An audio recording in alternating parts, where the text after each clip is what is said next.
Record online तो नहीं है, केवल रिकॉर्ड होगा इस पे, है ना। ऑर्गेनिक का हम कुछ पहले क्वेश्चन बनवा देते हैं और उसके बाद हम लोग थोड़ा सा अपना डाउट क्लियर कर लेंगे उधर से, है ना। कि पहले डाउट ही क्लियर कर ले। चलिए हम लोग इलेक्ट्रोकेमिस्ट्री के कुछ क्वेश्चन बनाते हैं। इलेक्ट्रोकेमिस्ट्री नहीं पढ़े हैं? कहीं नहीं पढ़े? केमिकल काइनेटिक्स पढ़े हैं। केमिकल काइनेटिक्स के क्वेश्चन बनाते हैं। चलिए जो पढ़े हैं वही देखते हैं। ये हटेगा ना, हट तो गया। चलिए थोड़ा सा क्वेश्चन बना लेते हैं। क्या इलेक्ट्रोकेमिस्ट्री नहीं पढ़े हैं? नस्ट इक्वेशन नहीं पढ़े हैं आप लोग? हाँ लाइए लाइए, केमिकल काइनेटिक्स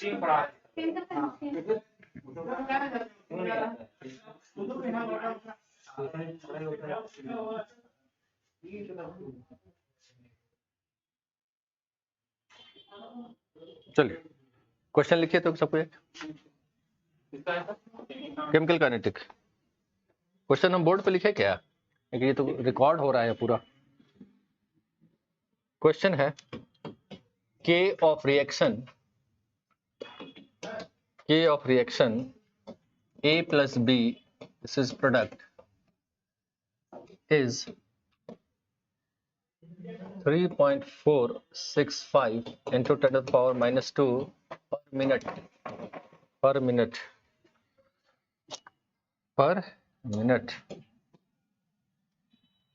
है ना। The concentration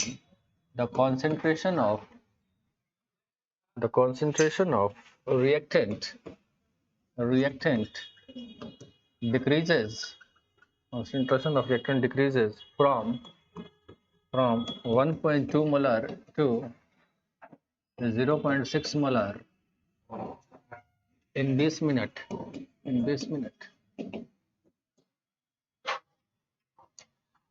ठीक है। The time taken for the concentration to change from 2 molar to 0.25 molar is, and the options are 40 minutes, B 60 minutes, C 80 minutes, and D 20 minutes। कैसे भाई हो गया? है काहे का बताइए, तो हमको आंसर बताइए पहले। 40 मिनट है? नहीं अब हमको आंसर नहीं मालूम। क्वेश्चन उनका बने कॉपी में बनाइए ना, कॉपी में बनाइए। हमको नहीं मालूम है क्या आंसर है। ये फर्स्ट ऑर्डर रिएक्शन है, लेकिन जहां 0.1.0 मोल रहा था उसमें ये फर्स्ट ऑर्डर है ना, क्योंकि के का यूनिट क्या है? पर मिनट है ना। फर्स्ट ऑर्डर रिएक्शन है। concentration of the reactant changes from इतना तो इतना, the time taken for concentration to change from इतना तो इतना। कैसे निकालिएगा?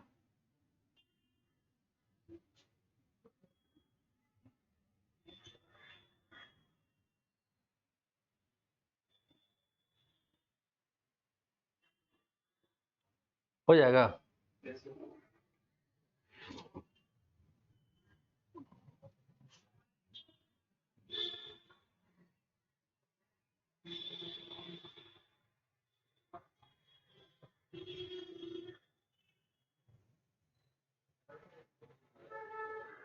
क्या सब फॉर्मूला लगा रहे हैं बताइए, क्या लगा रहे हैं फॉर्मूला? फर्स्ट ऑर्डर का वो वाला लगा रहे हैं। उससे क्या निकालिएगा आप? के का वैल्यू दिया हुआ है, टाइम दिया हुआ है, कॉन्सेंट्रेशन डिक्रीज कर रहा है। यहाँ से निकलेगा फर्स्ट, यहाँ से क्या निकलेगा? यहाँ से क्या निकलेगा और यहाँ से क्या? उसका तो सब कुछ दिया हुआ है, ही तो बोल रहे हैं। कहाँ निकालिएगा उसके बाद?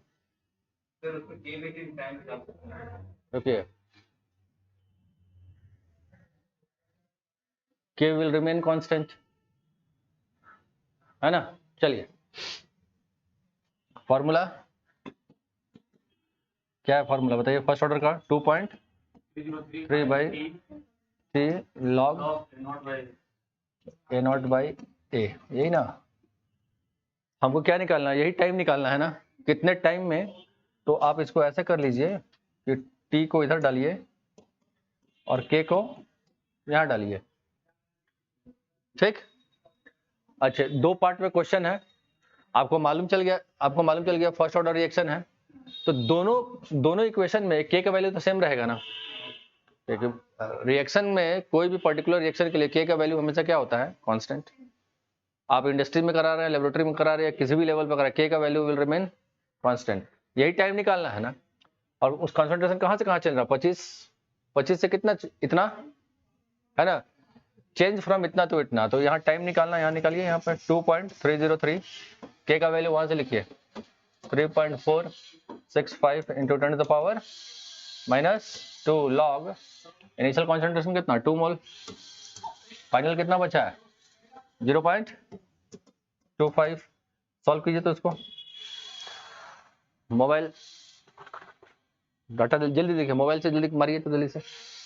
पहले इसको बताइए ये कितना हो जाएगा, ये 2 log 8 हो जाएगा, यहाँ पे log 2⁻3।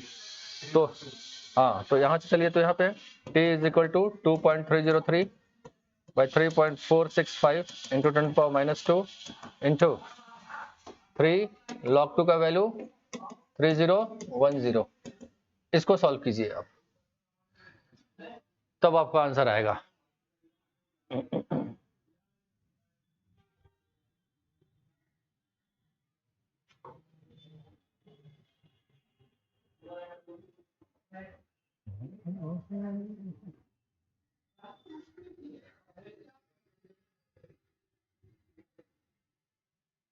एक मिनट रुकिएगा, यहाँ इसको और इसको मल्टीप्लाई कीजिएगा तो वैल्यू आता है 0.693 इंटू 3 और 3.465 इंटू 10⁻⁻। सॉल्व कीजिए आप, आंसर आ जाएगा आपका।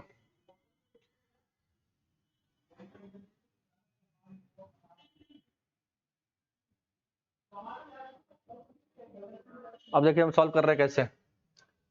20 मिनट से मेरा आंसर आ रहा है, नहीं 20 नहीं, 60 आ रहा है आंसर। आंसर क्या है, वहां टिक मारा हुआ है, टिक तो नहीं मारे हैं आप, नहीं मारे हैं वो, बस 60 मिनट आंसर हम कैलकुलेट कर लिए यहाँ पे। देखिए तो आंसर क्या है, हमको नहीं समझ में आ रहा है क्या बोल रहे हैं आप। देखिए तो आंसर कौन सा, पहला तो आंसर करेक्ट हो गया था ना, देखिए चेक करते जाइएगा।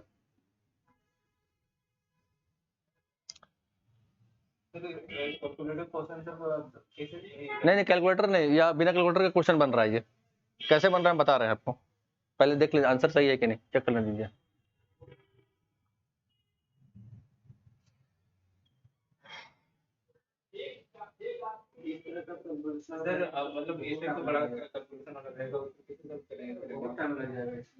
टाइम कितना होता है आप लोग एग्जाम देने का, इसमें तो कट जाएगा सर, 3 से नीचे वाला कटेगा, आ गया आंसर, देख लीजिए। अब समझिए इसको, आप जो यूनिटरी मेथड लगाते हैं वो 0 ऑर्डर में लगता है, फर्स्ट ऑर्डर में नहीं, फर्स्ट ऑर्डर में, क्योंकि हम फर्स्ट ऑर्डर पहले ही बता दिए, यहाँ यूनिट देख के, का यूनिट देख के हम बता दिए फर्स्ट ऑर्डर था, फर्स्ट ऑर्डर था, तो यहाँ पे यूनिटरी मेथड लगाना ही नहीं था आपको, है ना। चलिए देखिए अब क्वेश्चन कैसे बना है और ये सॉल्यूशन कैसे हो रहा है ये भी समझिए। जब हाफ लाइफ हम फर्स्ट ऑर्डर का निकाल रहे थे, वहां पे दिस इंटू log 2 का वैल्यू जब मल्टीप्लाई करते थे, वैल्यू कितना आता था मेरा, याद है। टी हाफ जब निकालते थे फर्स्ट ऑर्डर का, टी हाफ क्या निकालते थे हमको याद है, 0.693/k आता था। ये वैल्यू कैसे आता था, ये मल्टीप्लाइड बाय log 2 का वैल्यू, तो ये और ये मल्टीप्लाई करेंगे तो ये वैल्यू आया मेरा, और यहाँ पे ये 3 लिखो उतारे यहाँ पे। अब देखिए यहाँ पे इसको लिखे यहाँ पे 10⁻⁻3। अब देखिए कैसे सॉल्व कर रहे हैं हम इसको, एक जीरो को और शिफ्ट, एक डेसिमल को और शिफ्ट कीजिए इधर, तो एक डेसिमल को शिफ्ट कीजिएगा तो 0.693 इंटू यहाँ 30 कर दिए, एक जीरो बचेगा, अब एक जीरो ऊपर जाएगा, और यहाँ पे 3.465 होगा, ऐसे बताइए। इसको ऐसे लिखे हम, यहाँ 2 जीरो है ना माइनस में, एक को ऊपर ले गए और एक को उससे मल्टीप्लाई किए, तो डेसिमल शिफ्ट कर गया इधर, अब ये 2 टाइम्स में कटेगा, देख लीजिए 2 टाइम्स में कट रहा है, 2 टाइम्स में कटेगा तो 60, समझ में आया। तो यहाँ पे कैलकुलेशन सिंपल था। तो देखिए पूरे जो एग्जाम में ना जो होता है ना क्वेश्चन जो आता है उसमें 2-3 कैलकुलेशन इस टाइप का रहेगा, वहां पेशेंस रखिएगा, पेशेंस लूज मत कीजिएगा, है ना। ऐसे भी आपको तो क्वालिफाई करना है भाई, क्वालिफाई कर दिएगा तो आपका सिलेक्शन, ये स्थिति है आप लोग का, है ना। हाँ भाई 3 4 6 5 इसको डबल कीजिए ना, वैल्यू इतनी आ जाएगा।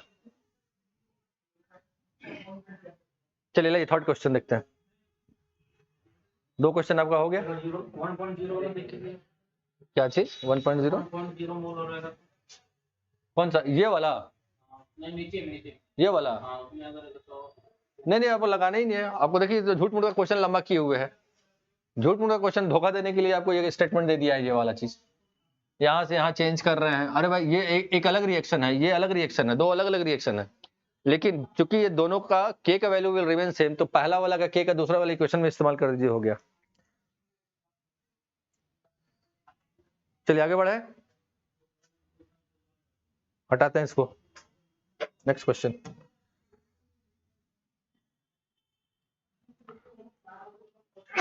तो इसमें ये न्यूमेरिकल थ्योरी पोर्शन है, हम एक्सप्लेन कर रहे हैं आपको, सब सुनिए तो लिखिएगा मत। Which of the following statement is correct with respect to order and molecularity of a reaction? कौन सा स्टेटमेंट सही है?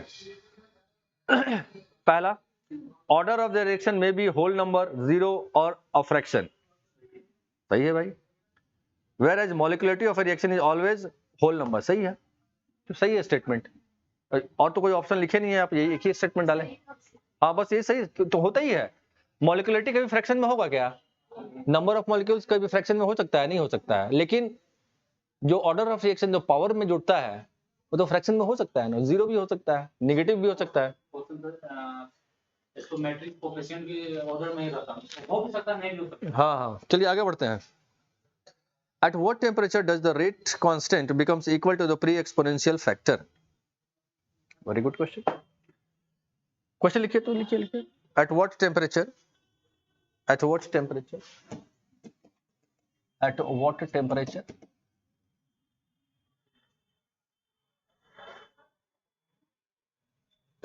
K becomes equal to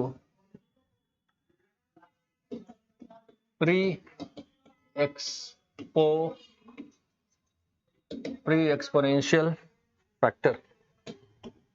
Pre-exponential factor question, ठीक है। तो आप जानते हैं फॉर्मूला आर्हेनियस का,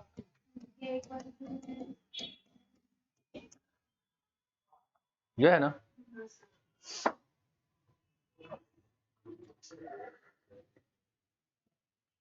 अब देखिए ये which is pre exponential factor कौन सा है? ए है। ये इसके बराबर कब होगा? जब इसका वैल्यू 1 हो जाएगा तभी ना होगा। ये पूरा का वैल्यू 1 हो जाएगा तभी ना A become equals to K. At what temperature, किस टेम्परेचर पर K becomes equal to pre exponential factor, यही ना। ये वैल्यू कब कितना हो जाए? 1 हो जाएगा तो ये क्या हो जाएगा? अब ये 1 कब होगा? जब इसका रेस टू द पावर 0 हो जाएगा, यही ना होगा। 0 कब होगा? ये इसका वैल्यू बहुत ज्यादा हो जाएगा तब। इसका value at absolute 0 temperature, absolute 0 अगर हम 0 बैठाएंगे तो यहाँ पे इन्फिनिटी। हाँ तो एब्सोल्यूट 0 पे हो, है ना। देखिए आंसर क्या है। रुकिए नहीं रुकिए हमको समझने दीजिए। Extremely high temperature, very good, ये तो ठीक है। ये वैल्यू कैसे 0 होगा हमको समझना है इसी को, है ना। क्वेश्चन ठीक है। तो अगर हम इसको 0 डालेंगे तो ये वैल्यू इन्फिनिटी हो जाएगा ना, 0 तो नहीं हो रहा है। Anything divided by 0 it becomes infinity, 0 तो नहीं ना हो रहा है। अब देखिए, हाँ ये बहुत हाई टेम्परेचर जाएगा तब, ये बहुत हाई जाएगा तो जितना ज्यादा जाइएगा वैल्यू, ओवरऑल वैल्यू कितना होते जाएगा, कम होते जाएगा। अब बहुत हाई रहेगा तो जीरो की तरफ जा रहे हैं हम। समझ में आ रहा है क्या बोल रहे हैं हम? फिर से समझिएगा। अगर इन्फिनिटी डालिएगा यहाँ पे, इन्फिनिटी डालने पे क्या होगा वैल्यू, नहीं जीरो डालिएगा तो इन्फिनिटी हो जाएगा, पूरा का पूरा वैल्यू क्या हो जाएगा, infinity, e to the power infinity हो जाएगा। हमको क्या लाना है यहाँ पे, क्योंकि एब्सोल्यूट जीरो को पहला है, एब्सोल्यूट जीरो पर अगर जीरो वैल्यू डालिएगा तो infinity, anything divided by zero is infinity, ये वैल्यू तो इन्फिनिटी चला जाएगा ना। हमको यहाँ पे क्या लाना है, जीरो। इसका वैल्यू जितना ज्यादा जाएगा ऊपर का वैल्यू उतना घटता जाएगा, कम होता जाएगा। बहुत ज्यादा हाई हो जाएगा तो बहुत कम, मतलब जीरो की तरफ। और जब जीरो की तरफ चल जाएगा, जब पूरा जीरो वन हो जाएगा, then becomes this is.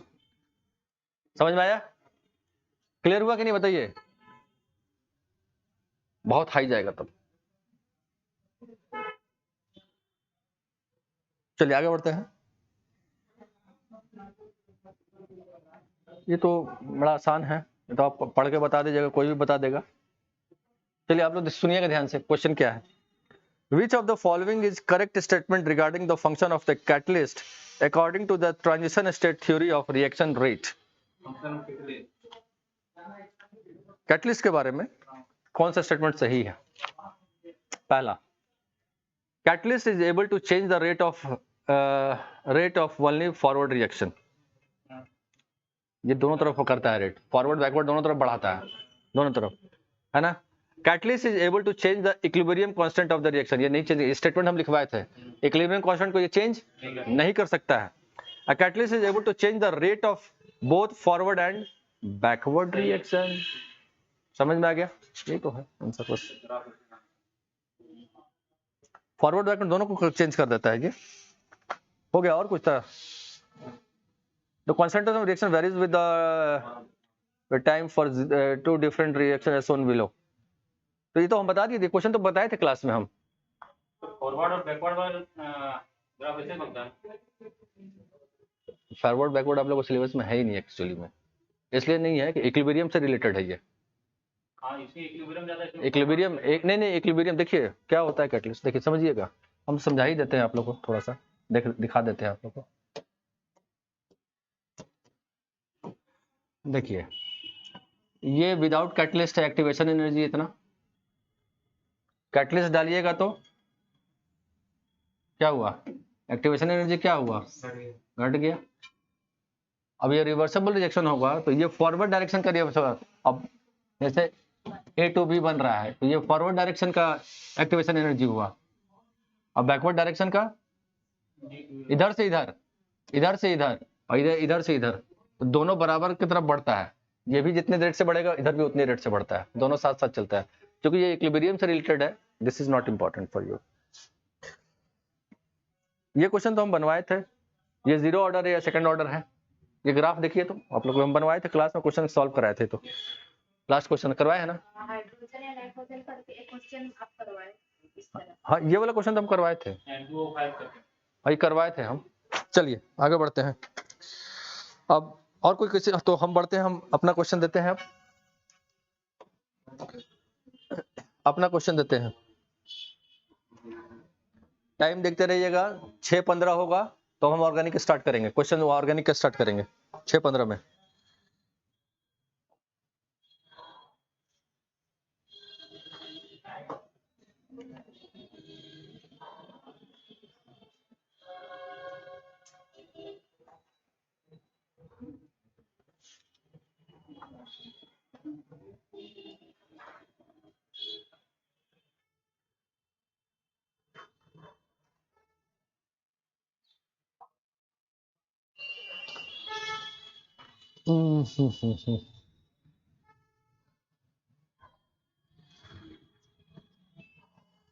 Question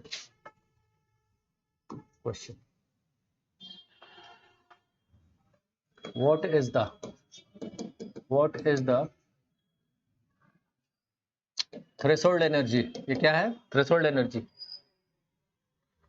of reaction, threshold energy of reaction R2P। ठीक है, ग्राफ में हम दिखा रहे हैं, आप ग्राफ से दिखा रहे हैं। थ्रेशोल्ड एनर्जी निकालना है।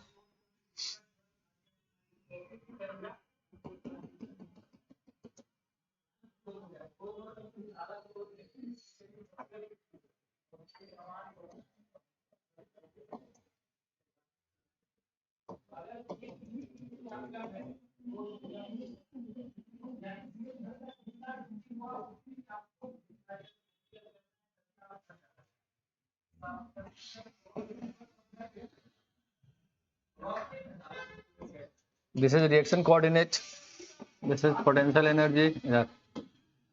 और जितना भी डाटा दिया हुआ है सब किलो कैलोरी पर मोल में है, किलो कैलोरी पर मोल में। क्या है किलो क्या बता रहा है, किलो कैलोरी पर मोल एनर्जी निकालना है ना, थ्रेशोल्ड एनर्जी निकालना है ना, थ्रेशोल्ड एनर्जी निकालना है। वेरी गुड, आंसर हो गया 50। इसको जोड़ दीजिए, ये टोटल यहाँ से यहाँ बताया था ना हम, थ्रेशोल्ड एनर्जी।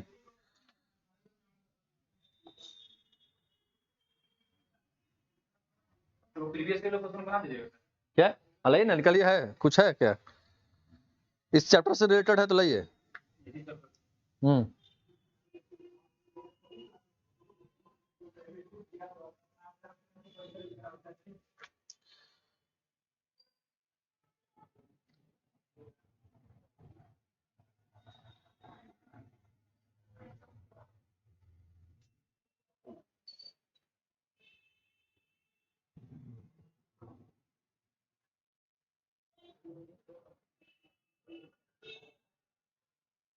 हटाएं इसको। Next question,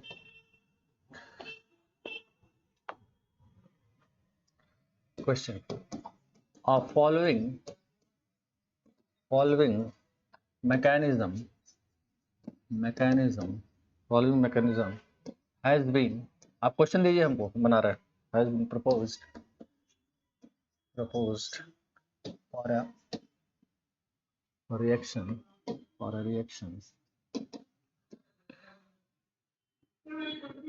2A plus B plus E,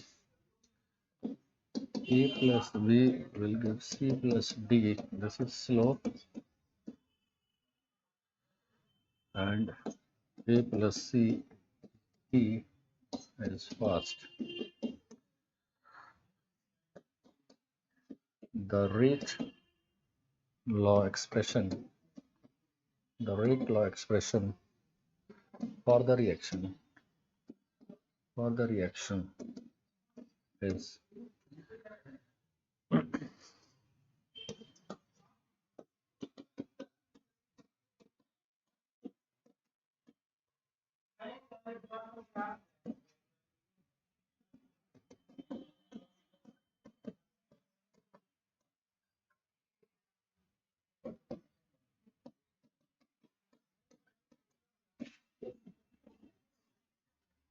चलिए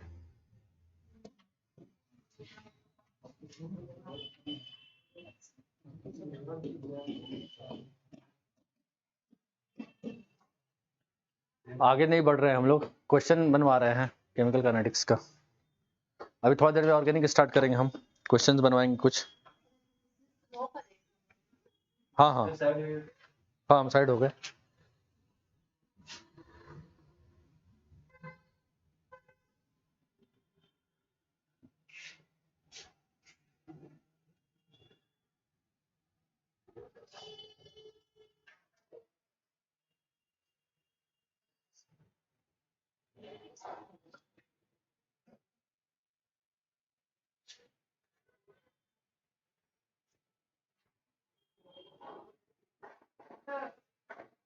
नीचे हुआ तो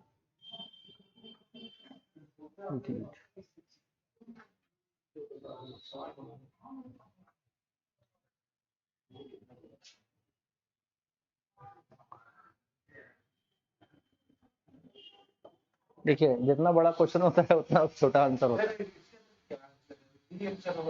हो तो गया, क्या करना है। स्लोएस्ट स्टेप जो होता है रेट डिटरमाइनिंग स्टेप होता है ना, देख रहे थे कहाँ स्लोएस्ट स्टेप जो होता है रेट डिटरमाइनिंग स्टेप होता है ना, ये तो मालूम है ना। हम बताए थे जब कॉम्प्लेक्स रिएक्शन होता है तो उसका मतलब ऑर्डर ऑफ रिएक्शन कहाँ से आता है, स्लोएस्ट स्टेप से। तो वही रेट डिटरमाइनिंग स्टेप होता है। स्लोएस्ट स्टेप ये है तो रेट ऑफ रिएक्शन इसी पर डिपेंड करेगा ना, ए और बी पे। सेकंड ऑर्डर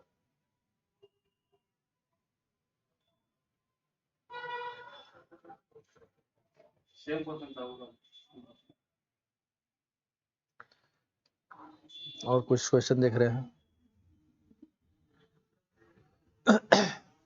नेक्स्ट क्वेश्चन दे।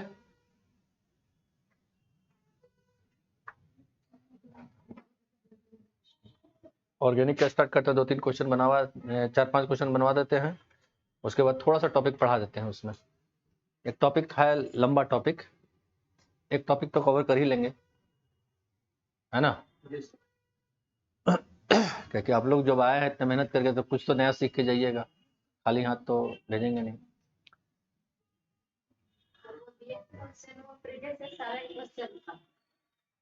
तो देखिए जो कॉन्सेप्ट हम दे रहे हैं उस कॉन्सेप्ट से सारा क्वेश्चन बन जाएगा। ऐसा कुछ लग रहा है कि बहुत अजीब जा रहा है सर, कुछ नहीं बन रहा है हमसे, ऐसा तो कुछ नहीं हो रहा है, ऐसा होगा भी नहीं, है ना। और जिस लेवल का हम क्वेश्चन बनवा रहे हैं उस लेवल से कम ही लेवल का क्वेश्चन आएगा आप। अभी टेस्ट जो लेंगे ना हम, अभी तो ये हो गया है, तो क्वेश्चन मेरा दिया हुआ है, क्वेश्चन लेंगे तो देखिए अगर वो सब क्वेश्चन बन जाएगा तो चैप्टर से निश्चिंत रहिए, क्वेश्चन एक भी नहीं छूटेगा। 30 क्वेश्चन रखेंगे इस बार, क्योंकि उतना ऐसा कोई बहुत टफ टॉपिक नहीं है। हम बोले फिजिकल टफ नहीं होता है कभी भी, फिजिकल टफ कभी नहीं होता है। टफ होता है क्या, ऑर्गेनिक, इनऑर्गेनिक। इनऑर्गेनिक चैप्टर ही नहीं दिख रहा सर हमको ये। आप बिना चैप्टर का पढ़ाएंगे, हम एक से लेकर लाइन से चलेंगे, आपको पूरा एक लाइन चले जाएंगे। जब बॉन्डिंग पढ़ाएंगे ना, पी ब्लॉक एस ब्लॉक घुस जाएंगे सब जगह। डी ब्लॉक से पढ़ना है, डी और एफ पढ़ना है। केमिकल बॉन्ड है ना, केमिकल बॉन्ड में सारा घुस जाएगा। कहाँ से पूछ देगा आप, देखिए अब जैसे पूछ देगा ये वाला चीज, ये वाला पूछ देगा, बोलेगा बताइए शेप क्या है इसका, शेप पता है, हाँ तब कैसे पकड़िएगा। बता देंगे तेरे से। तो ये तो आप देखिए ये कौन से चैप्टर में है, कौन से चैप्टर में, P block, P block group 18। ये नोबेल गैस कहाँ मिलेगा आपको, पी ब्लॉक। तो पी ब्लॉक कैसे छोड़ दें हम। हाँ रिएक्शंस जो होता है वहां पर वो सब छूट जाएगा, लेकिन बॉन्ड सारा चैप्टर में घुस जाएगा आपका। ऑर्गेनिक में घुसिए, इनऑर्गेनिक में केमिकल बॉन्ड तो सब जगह रहेगा आपका, कहाँ नहीं। देखिए this is a complex reaction, ये रिएक्शन जो है कॉम्प्लेक्स रिएक्शन 2 स्टेप में चल रहा है ना। और जब 2 स्टेप में चलता है, कोई 2 या 2 से ज्यादा स्टेप में चलता है, तो रेट ऑफ रिएक्शन किस पर डिपेंड करता है, स्लोएस्ट स्टेप पे। और उसी को हम लोग क्या बोलते हैं, आरडीएस बताए थे ना, रेट डिटरमाइनिंग स्टेप। तो रेट डिटरमाइनिंग स्टेप में देखिए 2 फैक्टर है ना, 2 ही चीज ना है, ए और B. This is your answer. हो गया सर sp3 डिहाइब्रिडाइजेशन है और सर इसका है ट्राइगोनोमेट्री है क्या। क्या होगा, टी सेट। नहीं रुकिए रुकिए रुकिए रुकिए रुकिए रुकिए, ऐसे ऐसे ऐसे ऐसे, सीसॉ, सीसॉ शेप होगा, सीसॉ शेप होगा, सर एक नोट पे सीसॉ होगा, सीसॉ, सीसॉ हो जाएगा। अब होगा कैसे देख लीजिए, ज़ेनॉन बीच में रखिएगा, ऐसे ऐसे इधर, ऐसे ऐसे इधर, एक इधर एक इधर, फ्लोरीन फ्लोरीन, एक तो लोन पर रहेगा ही, लेकिन ये शीशा बनेगा, यह बताए। तो ये देखिए ये ज्योमेट्री ट्रायंगल टाइप, हाँ ज्योमेट्री शेप होगा आपका, शीशा शेप। समझ में आ गया। तो केमिकल बॉन्ड का जो कॉन्सेप्ट है, अब देखिए आप कभी सुने हैं कि केमिकल बॉन्ड तो सब जगह जो बॉन्ड बनता है 2 ही इलेक्ट्रॉन से बनता है। आपसे पूछेगा which of the following molecule contain 3 electron bond, 3 electron bond, ऐसा कौन सा मॉलिक्यूल है जिसमें 3 इलेक्ट्रॉन पर एक बॉन्ड बनता है। फंस जाइएगा वहां पे क्वेश्चन, ये है पी ब्लॉक का क्वेश्चन। पढ़ाई होगा सब, देखेंगे हम लोग, है ना। क्वेश्चन लिखिए तो, question half life, half life of, half life of C6H14 is 5730 years, 5730 years। what fraction of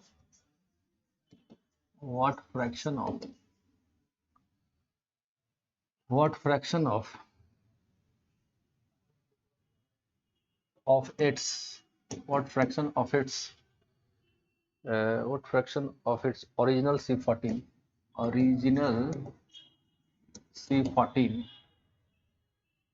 would left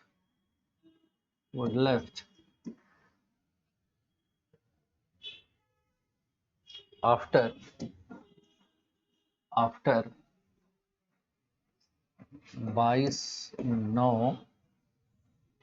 20 year of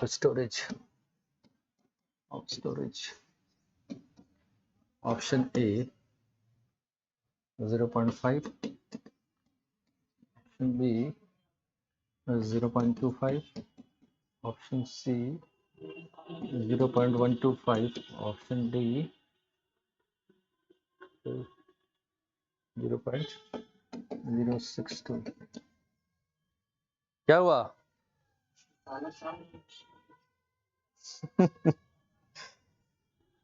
series बनेंगे।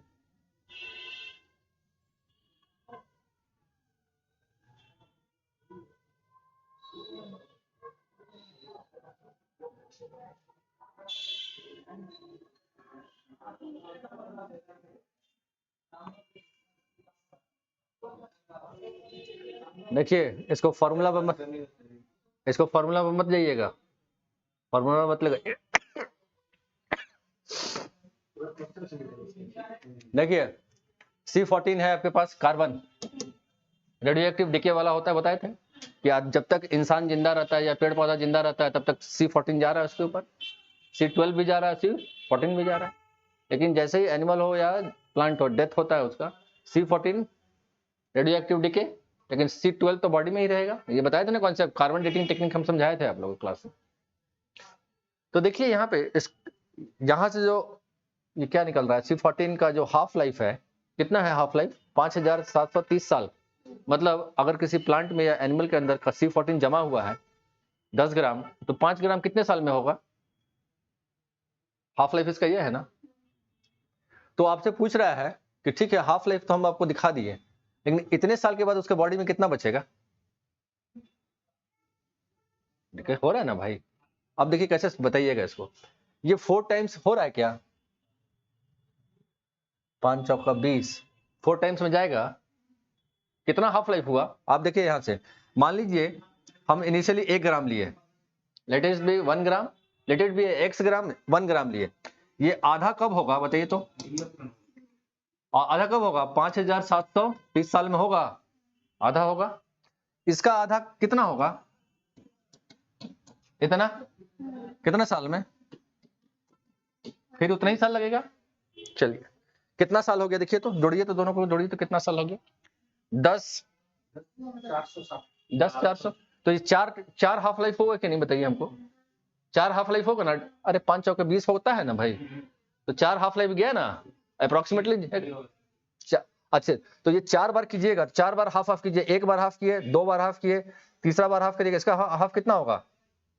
0.125। कितना होगा इसका हाफ कितना होगा? उतना ही ना होगा। और इसका एक और हाफ कीजिए इसको, तो ये ऑप्शन खत्म, ये ऑप्शन खत्म, ये ऑप्शन खत्म, तो यही ना आंसर है। देख रहा, समझा क्वेश्चन? समझे? अब देखिए C14 आधा कितने साल में होगा?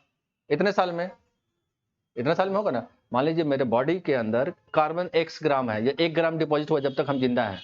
मरने के बाद, है ना, मरने के बाद अब इतना साल के बाद पूछ रहा है कि मेरे बॉडी में कितना रहेगा।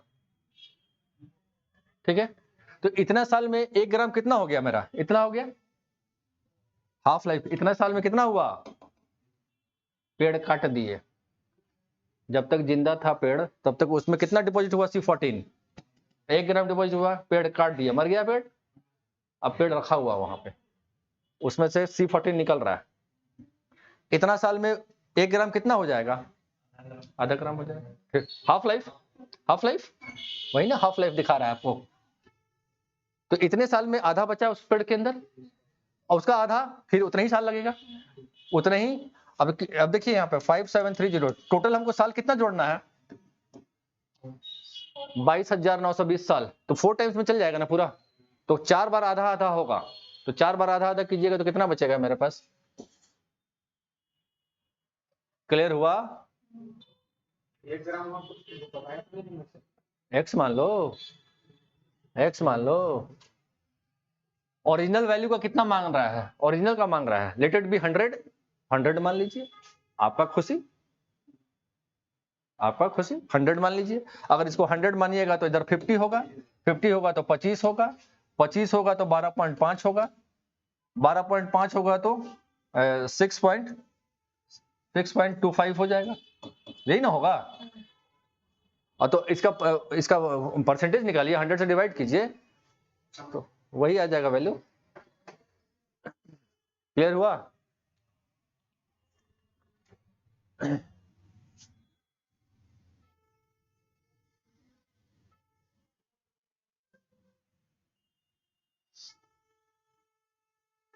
Next question.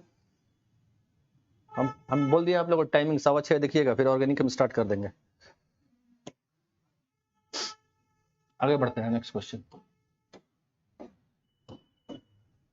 क्वेश्चन लिखिएगा, half life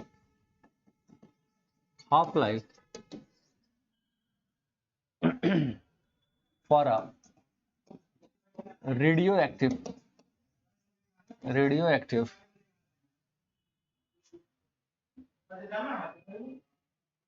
decay is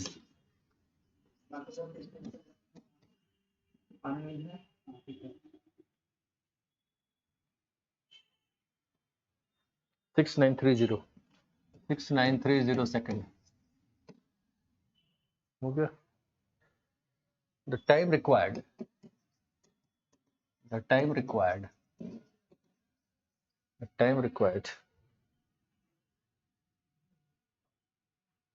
to fall the rate of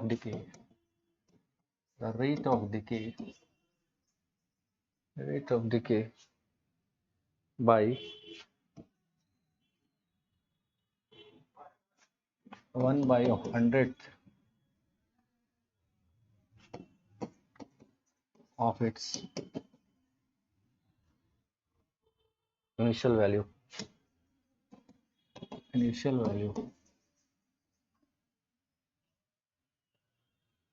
is,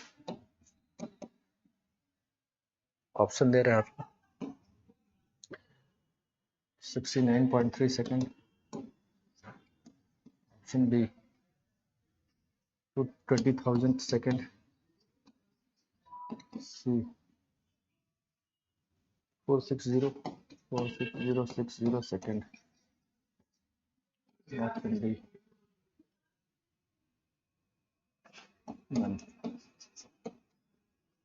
बनाइए।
फर्स्ट ऑर्डर है ना,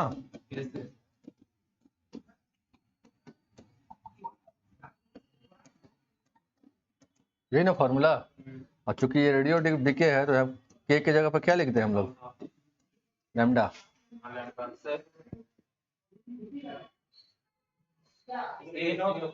है चलिए कर लेते हैं, यही टाइम निकालने के लिए पूछ रहा है ना, time required to fall the rate of decay इतना। चलिए यार टाइम निकालने के लिए बोल रहा है, सॉल्व करते हैं इसको।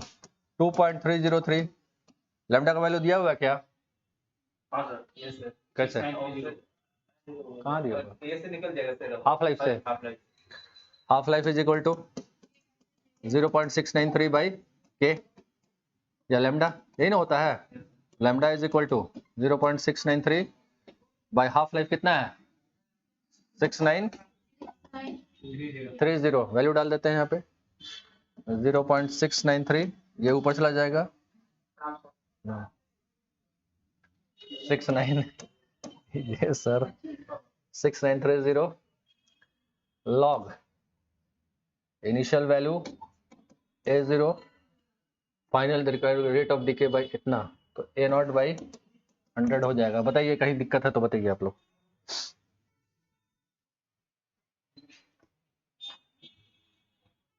बताइए कहीं दिक्कत।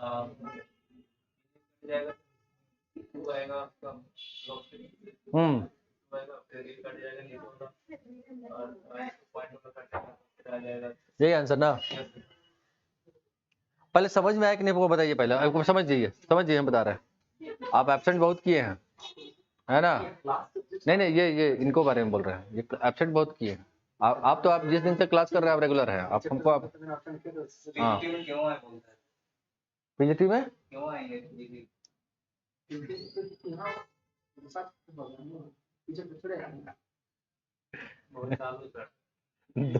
दो पाँव पे रखे हैं क्या, पैर हाथ दोनों, दो पाँव एक जगह रखिए, शांति से पढ़िए। दोनों जगह रहिएगा, या तो वही रहिए या तो यही रहिए, दोनों जगह रहिएगा कुछ भी नहीं जाएगा यहाँ, है ना? अरे ये फिक्स ना है जी, स्पेस कितना घुसाइएगा इसमें है? आप मेमोरी कार्ड खरीदते हैं उसका जीबी फिक्स ना रहता है, हम लोग का ऊपर वाला भी जीबी फिक्स करके ना दिया है यहाँ, जबरदस्ती कचड़ा भरिएगा उसमें, हैंग कर जाएगा वो समझ में आया कि नहीं बताइए? चलिए 1/100 लिखा हुआ है ना, ओरिजिनल का 100 पाथ, तो ओरिजिनल कितना है मेरा A0, उसका 100, तो A0/100 करते हैं ना, तो ये 100 ऊपर चला गया कि नहीं हुआ, यहाँ पे कट गया ये log 10 का वैल्यू 2, ये 2 आ जाएगा इधर, यहाँ पे log 10 to the power 2 होगा कि नहीं यहाँ पे, और 2 log 10 का वैल्यू 1 और ये 2 इधर चल जाएगा, इधर ये खत्म हो गया पूरा, यहाँ पे 2 बचेगा यहाँ पे, ठीक है? ये कटेगा 2 से मल्टीप्लाई होगा, approximate answer this is the answer. Solve कर लीजिएगा, आप आ जाएगा आंसर। आ ही जाएगा क्या,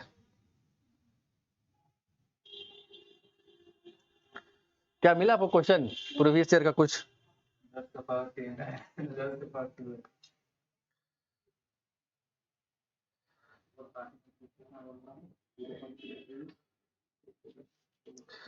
मिला कि नहीं आपको क्वेश्चन, हमको बताइए।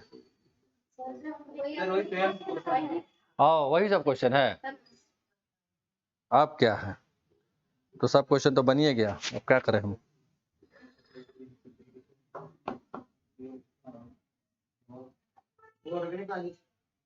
ऑर्गेनिक में आ जाए, पूरा कचड़ा कर दीजिएगा आप।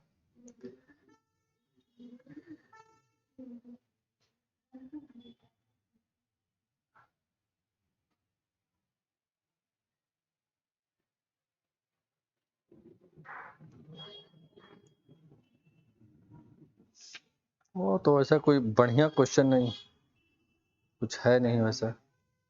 चलिए ऑर्गेनिक में चलते हैं, ऑर्गेनिक में पढ़ाते हैं आप लोग।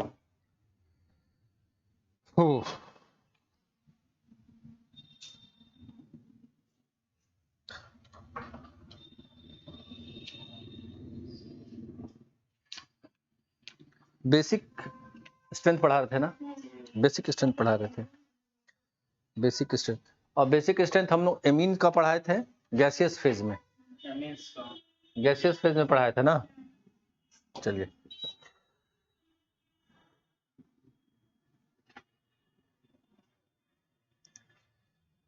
चलिए अब हम बताते हैं, लिखिए basicity of amine, basicity of amine in, उसके बाद कुछ क्वेश्चंस हम लोग देखेंगे। Aqueous phase, basicity of amine in aqueous phase. ठीक, गैसियस फेज में 1 डिग्री 2 डिग्री 3 डिग्री एमीन में सबसे ज्यादा बेसिक कौन था?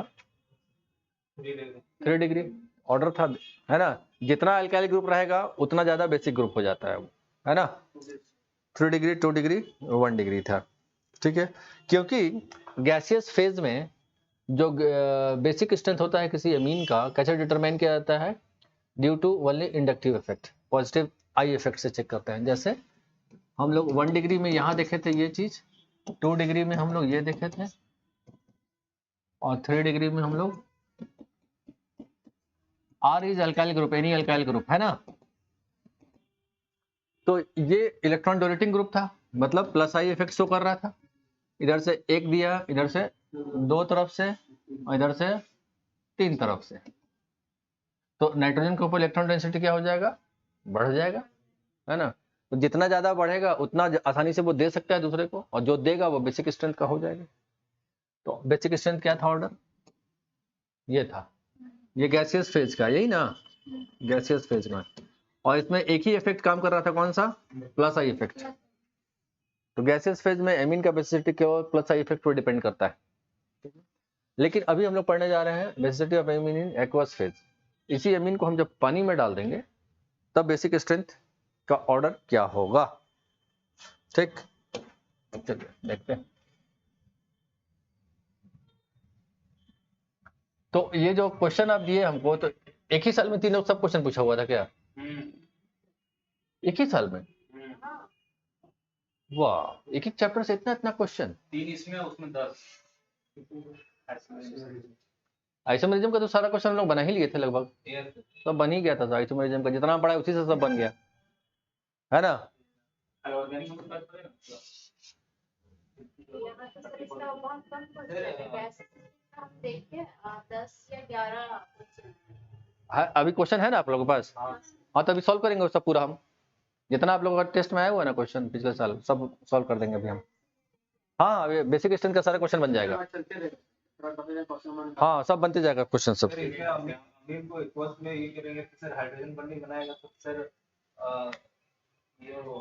आप देखिए, ध्यान से सुनिए कि गैसियस फेज में एमीन का बेसिक स्ट्रेंथ केवल इंडक्टिव इफेक्ट पर डिपेंड करता है, लेकिन इसी एमीन को जब पानी में डाल दीजिएगा ना, तो इसका बेसिक स्ट्रेंथ 3 फैक्टर पर डिपेंड करेगा। 3 फैक्टर पर, एक होगा इंडक्टिव इफेक्ट, दूसरा होता है सॉल्वेशन इफेक्ट या इसको हाइड्रेशन इफेक्ट भी बोलते हैं, और तीसरा होता है इसमें एक आपका स्टेरिक हिंड्रेंस। 3 फैक्टर होता है, ठीक है। तो हम लोग यहाँ लिखिएगा बेसिक स्ट्रेंथ, बेसिक स्ट्रेंथ, क्योंकि यहाँ से बहुत सारा क्वेश्चन दिखेगा आपको, है ना। बेसिक स्ट्रेंथ, अब देखिए ये सब जो चीज था ये कौन चैप्टर में मालूम है? एमीन का चैप्टर में, हमें यही पढ़ा दे रहा है, जीओसी बेसिक में ही पढ़ा दे रहे हैं आपको। एडवांस जब शुरू करेंगे तो देखिएगा, तब जब जाएंगे तो बेसिक में आपका सारा क्वेश्चन सिलेबस खत्म कर, आपका सब क्वेश्चन बनते जा रहा है। अब ये जीओसी हम बेसिक पढ़ा रहे हैं, उसी में सारा क्वेश्चन बनते जा रहा है आपका। एडवांस बढ़ाने की जरूरत भी होगा कि नहीं, हमको देखिए होता है कि नहीं। तो बेसिक पढ़ा रहे हैं अभी। Basic strength of amine depends upon 3 factors पर डिपेंड करेगा। पहला है इंडक्टिव इफेक्ट, दूसरा होता है सॉल्वेशन इफेक्ट, और तीसरा होता है स्टेरिक हिंड्रेंस।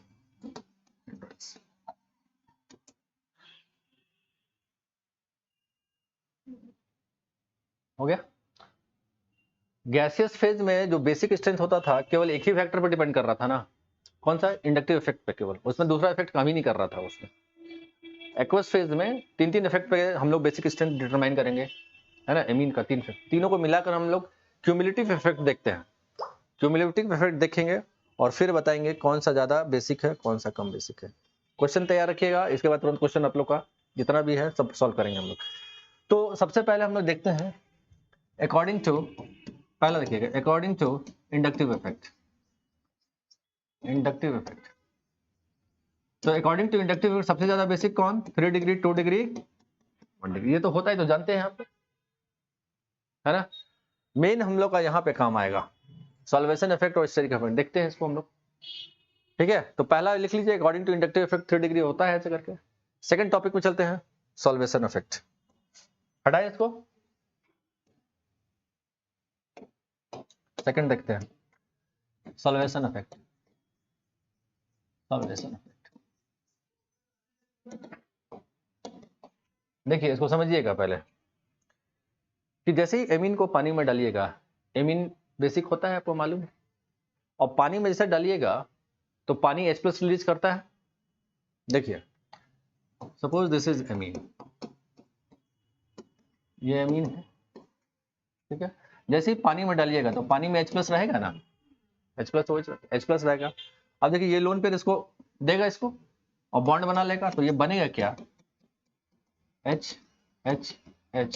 इसको क्या बोलते हैं? Ammonium ion. क्या बोलते हैं? अमोनियम आयन, ठीक। This becomes ammonium ion.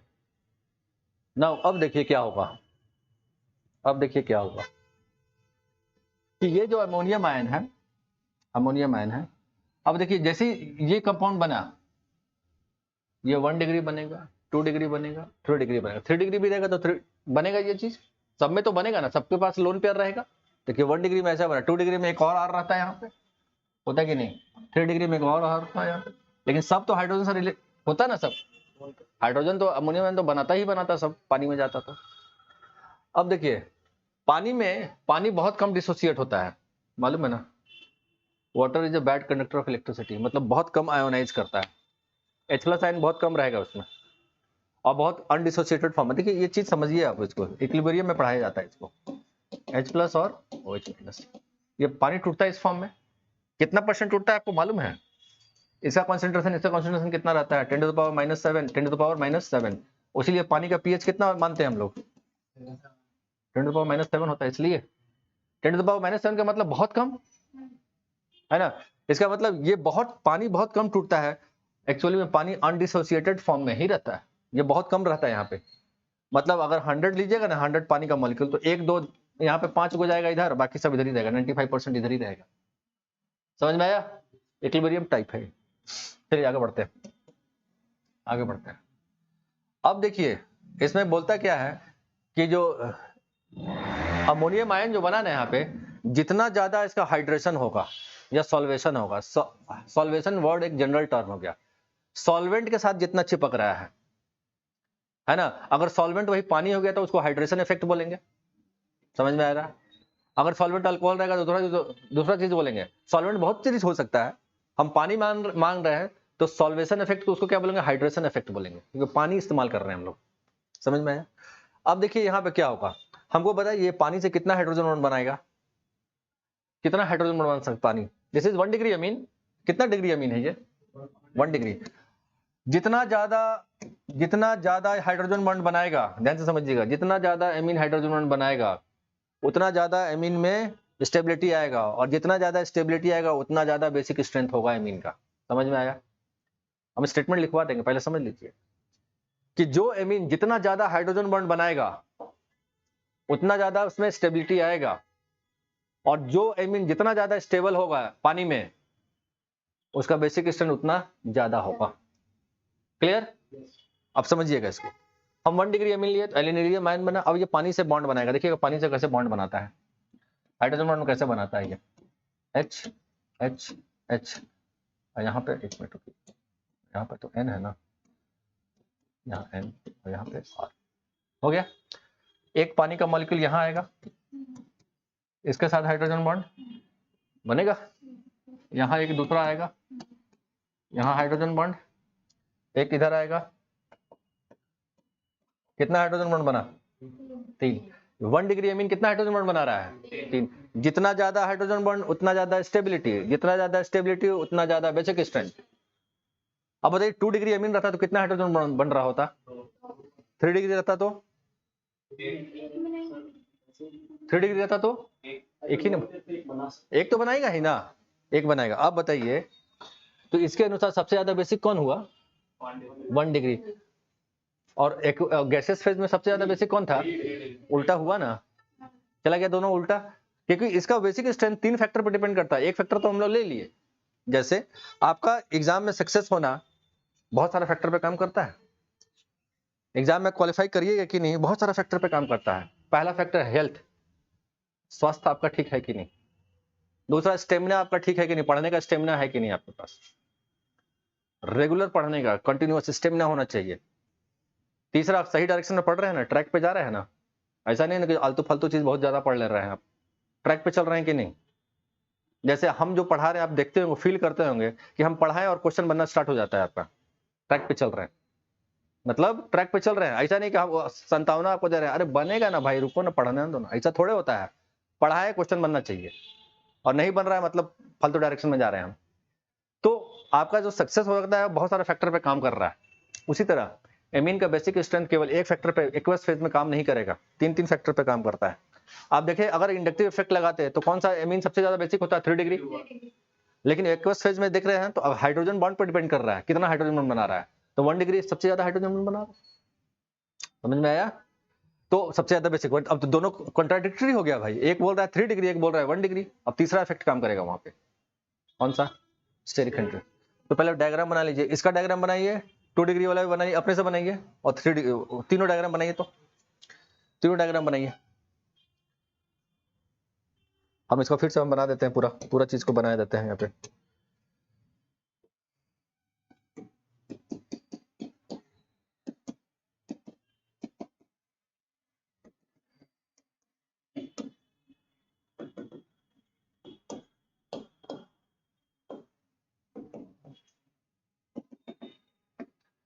देखिए हम तो यही बोलेंगे, 10 जगह आप लोग बुद्धि मत लगाइए, पढ़िए तो एक ही जगह पढ़िए।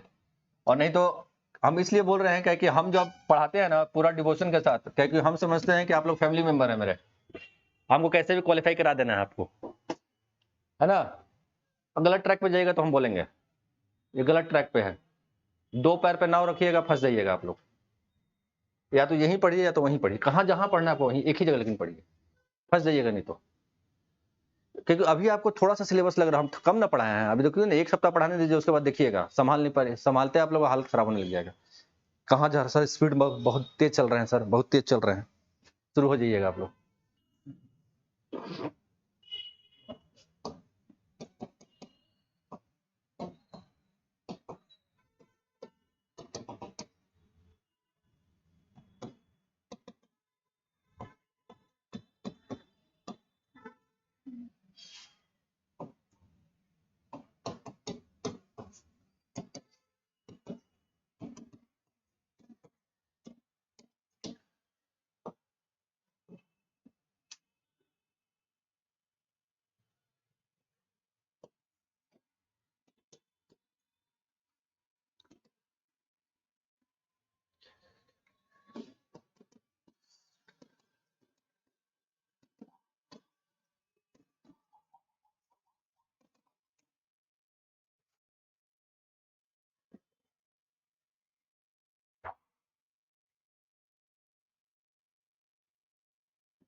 क्या है NH3? इससे भी ज्यादा होगा भाई, 4 को हाइड्रोजन बॉन्ड बन रहे हैं।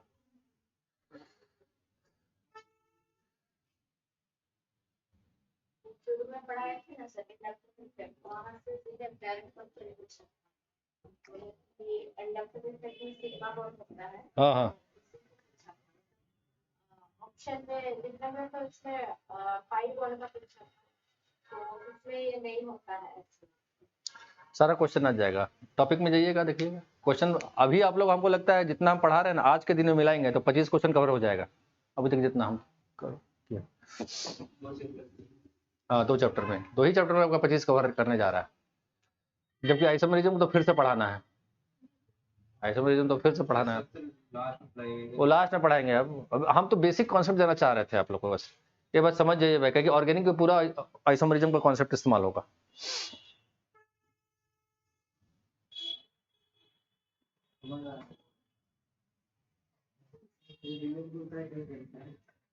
क्या? हाँ, यस सर नहीं, फॉलो करिएगा बात को। जैसे जीओसी स्टार्ट किया सर, ये क्या कहते हैं, बेसिक बता रहे थे। तो पहले हम परमानेंट इफेक्ट आप स्टार्ट किए कि किस तरह मूविंग करता है, तो उसमें 3 चीज आप शुरुआत किए गए, इंडक्टिव इफेक्ट, मेसोमेरिक इफेक्ट और इलेक्ट्रोमेरिक इफेक्ट, हाइपर कंजुगेशन भी बोले थे, 4 को बोले, 3 को आप किए थे, 3 को पहले ये 3 को पीछे 4 को बोले हैं। एक्चुअली 3 को बोलते थे, ये परमानेंट है, एक टेम्पोररी। हाँ, तो पहले हम लोग इस चारों को एक बार एकदम करके शुरुआत नहीं, इसमें आप सर आप एक बार में पूरा ऑर्गेनिक को पढ़ाने का स्टाइल अपना अपना। हम बोले ना चैप्टर वाइज हम नहीं घुसेंगे, हम बोले थे क्या, हम जीओसी से पूरा ऑर्गेनिक खत्म कर देंगे। ऐसा होता क्या है ना, आप टॉपिक वाइज पढ़िएगा ना तो रिलेट नहीं कर पाइएगा। आप बोलिए कौन से चैप्टर का क्वेश्चन था ये, अरे चैप्टर वाइज नहीं है भाई, ऑर्गेनिक को पूरा एज अ व्यू देखिए ना आप। यहाँ तक समझ में आ गया ये चीज? चलिए, तो ठीक इंडक्टिव इफेक्ट का उल्टा इफेक्ट आ गया, बेसिक स्ट्रेंथ। यहाँ 1 डिग्री सबसे ज्यादा, बेसिक 2 डिग्री। ठीक है, ना तीसरा हम लोग देखते हैं। अब हम लोग देखते हैं तीसरा कौन सा, स्टेरिक हिंड्रेंस। स्टेरिक हिंड्रेंस का मतलब समझिएगा पहले। अगर R का वैल्यू CH3 रहेगा, मिथाइल ग्रुप, और R का वैल्यू दूसरा इथाइल ग्रुप, इसको समझिए, उसके बारे में लिखवाते हैं, है ना, ध्यान से समझिएगा। स्टेरिक हिंड्रेंस होता क्या है? मान लीजिए ये अमीन है, दिस इज अमीन, ये 1 डिग्री वाला, और ये C2H5NHNH। देखिए दोनों तो 1 डिग्री अमीन है, या अल्काइल ग्रुप मिथाइल है, अल्काइल ग्रुप यहाँ इथाइल है, बोथ आर 1 डिग्री अमीन। दोनों में हाइड्रोजन बॉन्ड 3-3 बनेगा। अब दोनों में ज्यादा स्टेबिलिटी किस में है? आप देखिए, ध्यान से समझिएगा।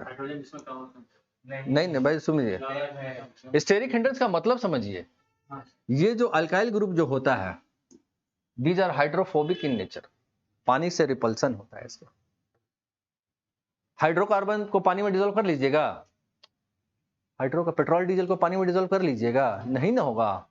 तो petrol diesel are hydrocarbon, kerosene oil पानी में डिसॉल्व नहीं हो रहा है, मतलब हाइड्रोजन बनने नहीं देगा उसको। अब बताइए, जितना बड़ा बल्कि ग्रुप रहेगा, पानी को सामने आने देगा? हाइड्रोफोबिक है, रिपल्सन कराएगा, पानी को घुसने देगा, पानी को अंदर, सामने आने देगा। और आने नहीं देगा तो हाइड्रोजन बॉन्ड बनेगा यहाँ पे? नहीं बनेगा। समझ में आ रहा है क्या बोल रहे हैं? समझ में आया? स्टेरिक हिंड्रेंस का मतलब समझ में आ रहा है? स्टेरिक हिंड्रेंस का मतलब जितना ज्यादा बल्कि ग्रुप, उतना कम हाइड्रोजन बॉन्ड बनने देगा वहां पे। समझेगा? क्योंकि रिपल्सन होता है पानी के साथ उसका। Hydrocarbon are not soluble in water, आपको मालूम। और कोई भी चीज पानी में सोल्यूबल कब होता है? हाइड्रोजन बॉन्ड बनना चाहिए, नहीं बनेगा तो प्रॉपर सोल्यूबिलिटी नहीं आएगा उसमें, है ना। लाइक डिजॉल्व का कॉन्सेप्ट, पोलर में नॉन पोलर, ये तो कहानी सुने होंगे आप लोग। इसके अलावे बहुत ढंग से अगर सोल्यूबल, जैसे अल्कोहल को पानी में डिजॉल्व कीजिए, कितना आसानी से डिजॉल्व कर जाता है, होता है ना, हाइड्रोजन बॉन्ड बन जाता है वहां। पानी भी पोलर, अल्कोहल भी पोलर, एक तो कंडीशन फुलफिल, दूसरा हाइड्रोजन बॉन्ड बन रहा है बढ़िया से सोल्यूबल। ठीक है, तो जितना बल्कि ग्रुप रहेगा उतना कम हाइड्रोजन बॉन्ड बनने देगा। This is steric effect. समझ में आ गया? तो अब इंडक्टिव इफेक्ट मिलाएंगे, और क्या मिलाएंगे, सॉल्वेशन इफेक्ट मिलाएंगे, और क्या मिलाएंगे, स्टेरिक हिंड्रेंस। तीनों इफेक्ट को मिलाकर चेक किया गया। जब अगर एमीन में मिथाइल ग्रुप रहेगा ना, अगर मिथाइल ग्रुप रहा एमीन में, तो सबसे ज्यादा बेसिक स्ट्रेंथ किसका हो जाएगा, 2 डिग्री का। ये ऑर्डर याद रखना पड़ेगा डायरेक्ट आपको, जैसे मोबाइल नंबर याद रखते फ्रेंड लोग का, तो 10 नंबर का होता है, ये चारों डिजिट है ना, 2 डिग्री, 1 डिग्री, 3 डिग्री और 0 डिग्री। मान लीजिए जब एमीन में कौन सा ग्रुप रहेगा, मिथाइल ग्रुप, और जब ये रहेगा इथाइल ग्रुप, तो बस इसको इंटरचेंज कर दीजिए, 2 डिग्री हमेशा ज्यादा। और इसी पर क्वेश्चन दिया होगा, आप देखिएगा, समझ में आ गया।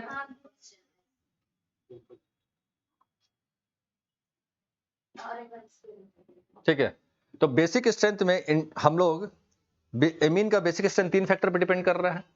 कौन कौन सा, इंडक्टिव इफेक्ट। तो इंडक्टिव इफेक्ट को देखते हैं जब, तो 3 डिग्री एमीन को सबसे ज्यादा होना चाहिए था, 3 2 1, लेकिन जैसे सॉल्वेशन इफेक्ट लगाए हम, अब 1 2 3 हो गया, उल्टा हो गया।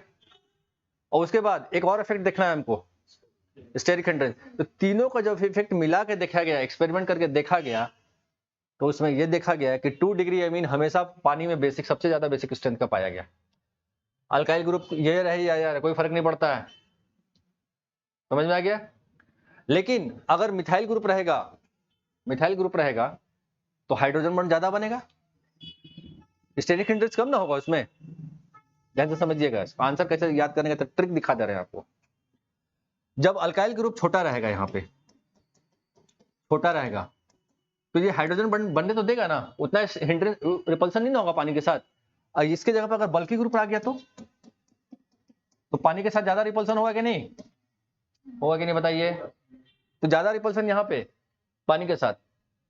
तो अगर जब मिथाइल ग्रुप छोटा रहेगा, जब अल्काइल ग्रुप छोटा रहेगा, तो कौन सा पावर इफेक्ट डोमिनेट करेगा, हाइड्रोजन बॉन्ड। तो हाइड्रोजन बॉन्ड ज्यादा किस में बन रहा था, 1 डिग्री में, उसीलिए 1 डिग्री आ गया। लेकिन जब इथाइल ग्रुप ज्यादा बड़ा हो जाएगा, तो हाइड्रोजन बॉन्ड का इफेक्ट कम हो जाएगा, तब इंडक्टिव इफेक्ट पावरफुल हो जाता है। उसीलिए यहाँ पे देखिए इंडक्टिव इफेक्ट यहाँ पे पावरफुल हो रहा है, समझ में आ रहा है। इथाइल ग्रुप का ना कंडीशन है, तो इथाइल ग्रुप लगेगा तो कौन इफेक्ट डोमिनेट करेगा, इंडक्टिव इफेक्ट। और जब मिथाइल ग्रुप रहेगा तो कौन सा इफेक्ट डोमिनेट करेगा, हाइड्रोजन बॉन्डिंग। 3 इफेक्ट है ना भाई, तीनों में कौन सा डोमिनेट कर रहा है। जब मिथाइल ग्रुप रहेगा, छोटा ग्रुप रहेगा, तो हाइड्रोजन बॉन्ड डोमिनेट कर जाएगा, और जब बल्की ग्रुप रहेगा तो इंडक्टिव। क्योंकि इसका इंडक्टिव इफेक्ट कौन ज्यादा पावरफुल, अरे ये कार्बन 2 का ना है, इंडक्टिव इफेक्ट ज्यादा ना यहाँ पे काम करेगा, यहाँ कम ना काम करेगा। चलिए नोट करके लिखिए, नोट, सारा स्टेटमेंट लिखवा रहे हैं हम, नोट। पहला पॉइंट लिखिए,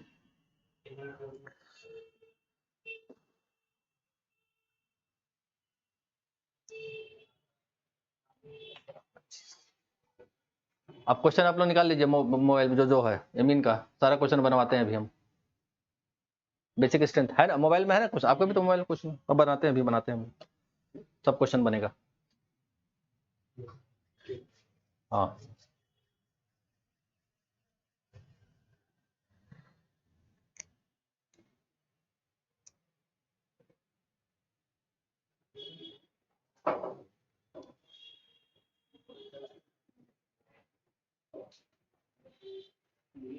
लिखिए, पहला पॉइंट लिखिए,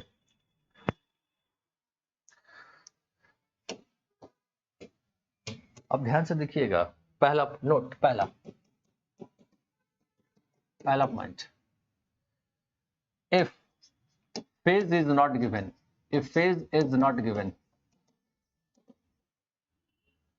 मान लीजिए 1 डिग्री, 2 डिग्री, 3 डिग्री एमीन दे दिया, बोलेगा बेसिक स्ट्रेंथ बताइए, तो बोलिएगा सर कि तो सर एयर में है कि गैसियस फेज में है कि एक्वस फेज में, तो लिखबे नहीं किया था क्वेश्चन, कैसे हम लोग बताते हैं। तो अगर फेज जब मेंशन नहीं किया रहेगा, तब क्या मानेंगे हम उसको, एक्वस फेज मानेंगे हमेशा। If phase is not given, then consider it in aqueous phase.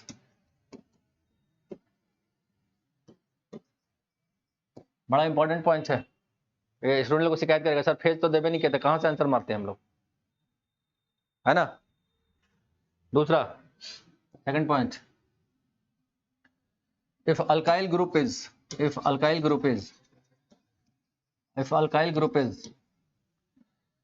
small, that is CH3,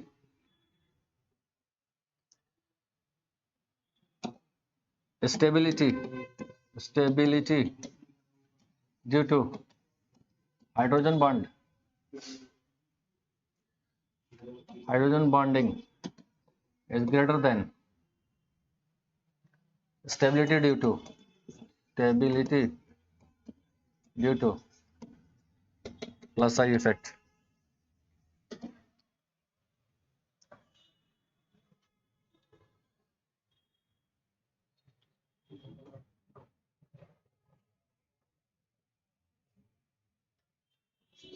हाँ, मिथाइल ग्रुप अगर प्रोपाइल ग्रुप एक और आ जाता तो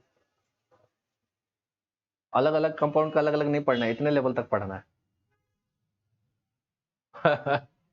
अब पूछेगा ब्यूटाइल पेंटाइल पढ़ते जाइए, उतना दूर नहीं जाना है भाई। है स्टेरिक हिंड्रेंस बढ़ जाएगा उसमें और रिपल्सन होने लग जाएगा उसमें। तो उसका जो हम लोग केवल फिर एक ही चीज नहीं देखेंगे, ठीक है रिपल्सन बढ़ जाएगा लेकिन फिर इंडक्टिव इफेक्ट भी तो बढ़ेगा। और इसका जब तक हम रिपोर्ट तीनों चीज को नहीं देखेंगे तब तक हम रिपोर्ट आंसर नहीं बता सकते हैं। आपको एक्सपेरिमेंटल डाटा होता है, सब एक्सपेरिमेंट करना पड़ेगा। तीसरा, if alkyl group is bigger than CH3, that is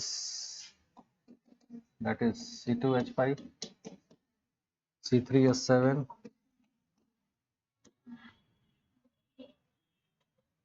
stabilization due to plus I effect is greater. Stabilization due to plus I effect is greater than stabilization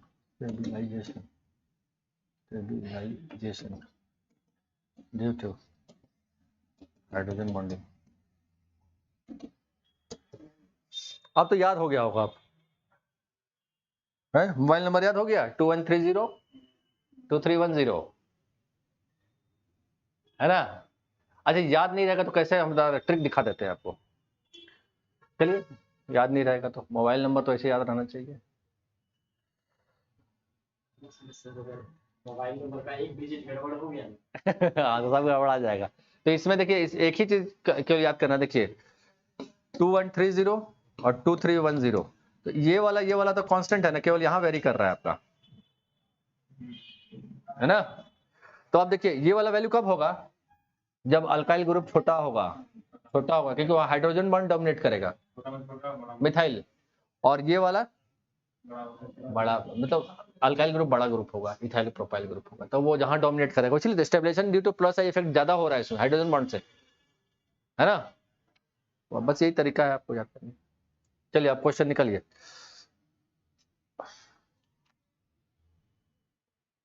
तो हम भी क्वेश्चन निकालते हैं आप लोग।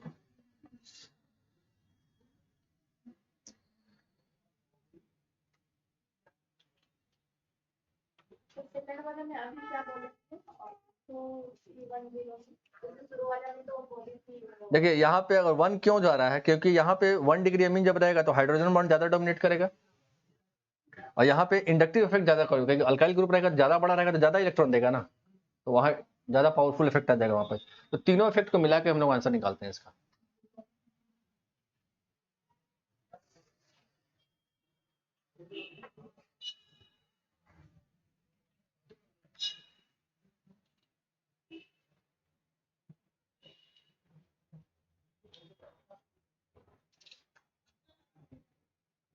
बोलिए बोलिए जल्दी जल्दी क्वेश्चन निकालिए, बोल रहे थे क्वेश्चन है, बोलिए जल्दी। हाँ लाइए, कौन सा क्वेश्चन है?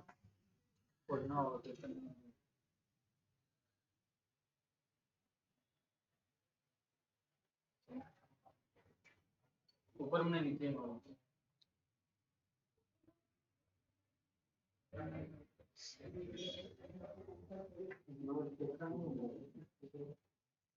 आई इफेक्ट का क्वेश्चन है।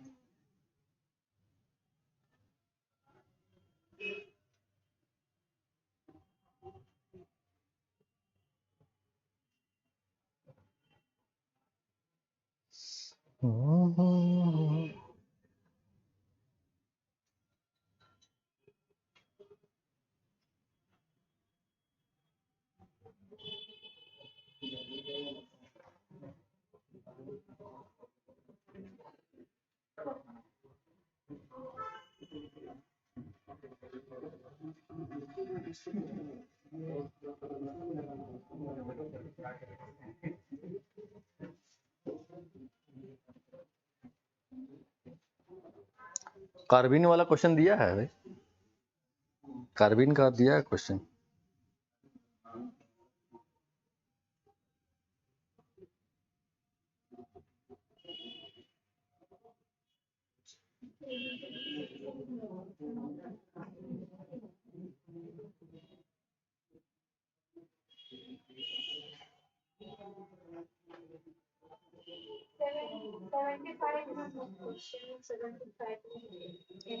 सेवेंटी फाइव, देखिए भाई 75 का ऊपर नीचे आ रहा है इसका। क्या क्वेश्चन है बताइए तो, क्या क्वेश्चन है 75 में? क्वेश्चन क्या है?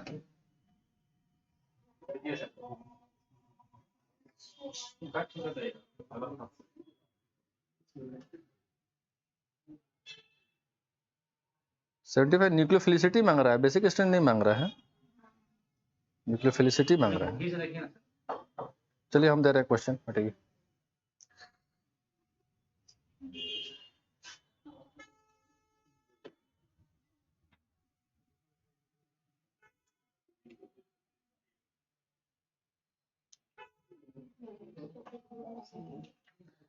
मेरे पास जो किताब था ना, क्वेश्चन जो बनाएंगे ना सर, जैसे ये इफेक्ट वाला सब बताया इस पर, इसमें ट्रेडिशनल फंस गए। अब हम लोग कोई एनसीईआरटी बुक से या कोई बुक से निकालेंगे ना, क्वेश्चन हम लोग को एक जगह पर मिलेगा नहीं। वो एमबीए के लेवल वहाँ अलग, यहाँ पर अलग, सब अलग अलग जगह। किताब ज्यादा रिसर्च मत करिएगा अभी, मेरा बुक खाली नोट्स पढ़िएगा, टाइम नहीं है आपके पास। ज्यादा रिसर्च मत करिए, आप खाली क्वेश्चन पढ़िए, मेरा नोट्स पढ़िए, क्योंकि अभी एनसीईआरटी बुक में सवाल दिया रहता है। एनसीईआरटी बुक में कहाँ सवाल रहता है, एमसीक्यू क्वेश्चन बनाते हैं। देखिए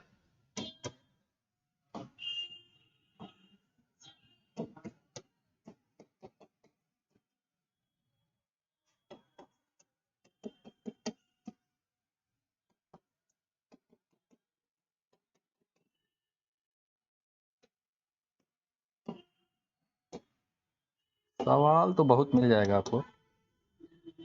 हैंग कर रहा है,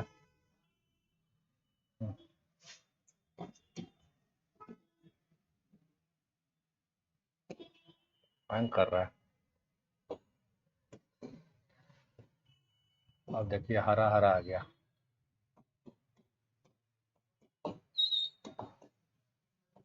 अरे भाई सब मत करो, रुकिए रुकिए, हरा हरा आ गया।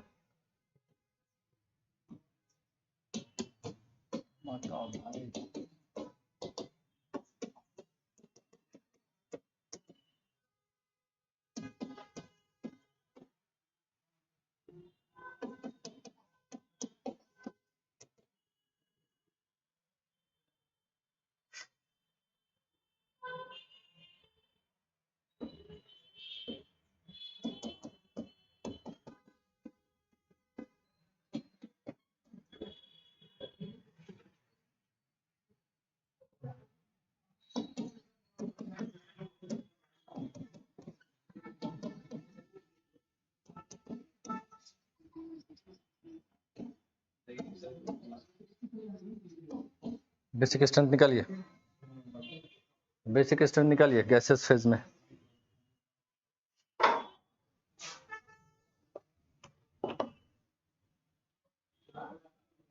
क्या सर? बेसिक स्ट्रेंथ निकालिए।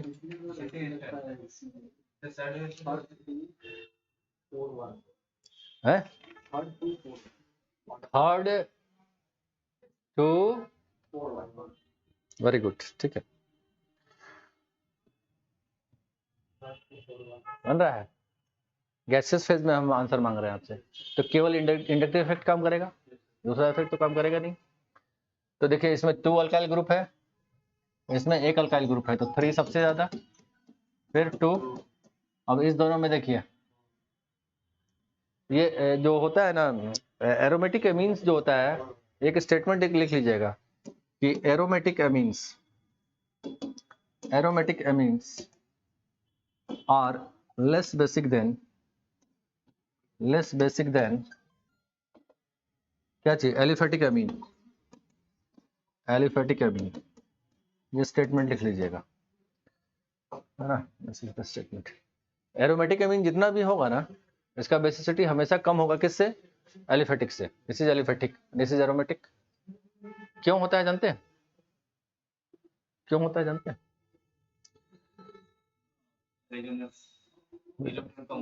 हाँ हाँ हाँ, रेजोनेंस यहाँ हो जाएगा, ये हमेशा ऐसे चल जाएगा, इलेक्ट्रॉन डेंसिटी घट जाएगा यहाँ पे, है ना। या फिर दूसरे ढंग से माइनस आई इफेक्ट भी शो करता है। यहाँ पे sp2 हाइब्रिडाइज कार्बन है, इलेक्ट्रॉन को इधर खींचेगा ये। हाँ,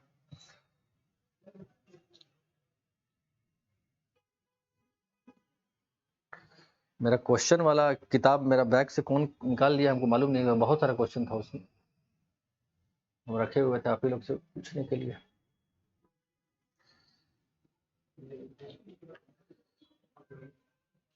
देखिए रेजोनेंस जब पढ़ाने लग जाएंगे ना हम, तब क्वेश्चन का वैरायटी आपको खूब मिलेगा, बहुत सारा ऑप्शंस मिलेगा।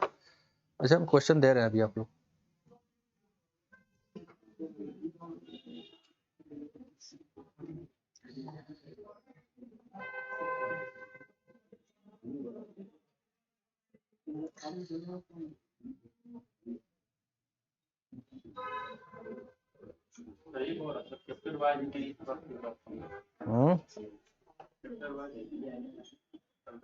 नहीं, आप लोग नहीं समझ रहे हैं, आप लोग को आइडिया थोड़े है, हमको ना मालूम है।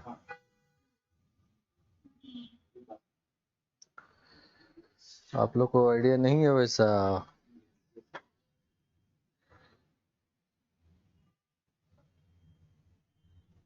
तो एक और क्वेश्चन देख लेते हैं। क्वेश्चन तो हम बहुत सारा देंगे अगले क्लास। हमको रेजोनेंस खत्म होने दीजिए, क्योंकि बेसिक जैसे ही खत्म होगा ना मेरा, क्वेश्चन का भंडार हो जाएगा। क्योंकि हम जो क्वेश्चन देते हैं ना, तीनों कॉन्सेप्ट को लगाना पड़ता है, inductive effect, hyper conjugation effect, resonance, सारा इफेक्ट निकाल के हम बताएंगे क्वेश्चन। वो एडवांस लेवल का क्वेश्चन जब आएगा तब वहाँ पर दिखाएंगे। अभी तो एक एक चीज लगा रहे हैं, केवल इंडक्टिव इफेक्ट लगा रहे हैं, वहाँ रेजोनेंस में लगाएंगे, हाइपर कंजुगेशन में लगाएंगे, सब लगा देंगे। उसके बाद हम लोग चेक करेंगे कौन ज्यादा बेसिक, कौन लेस बेसिक, कौन ज्यादा एसिडिक। Next question. ये सब मत करो।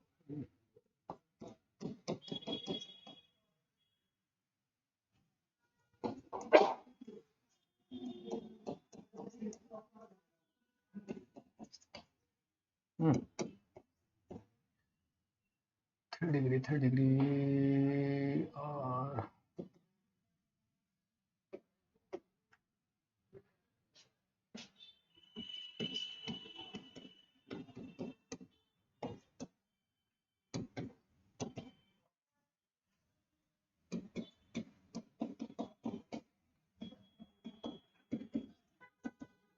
मैंने ये ऑर्डर इसका एक्वस फेस के लिए।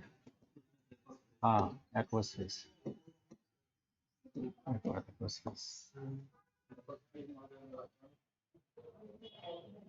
नंबर सब लीजिए 1 2 3 1 2 3 4 लीजिए। एक और पेज में 3 होता है, तो उसमें कौन सा लगाएगा फिर? नहीं, 3 4 2 1 3 2 3 4 उसके बाद 2 1 2 1। वेरी गुड, ये आंसर हुआ आपका। देखिए 2 डिग्री तो हमेशा ज्यादा होगा, ये तो मालूम है ना। अरे मोबाइल नंबर हम क्या बताए, 2130 और 2310, यही दो तो नंबर था। तो 2 डिग्री सबसे ज्यादा, 2 डिग्री सबसे ज्यादा। 2 डिग्री के बाद ये छोटा ग्रुप ना है, 1 डिग्री कौन सा है, ये वाला 1 4।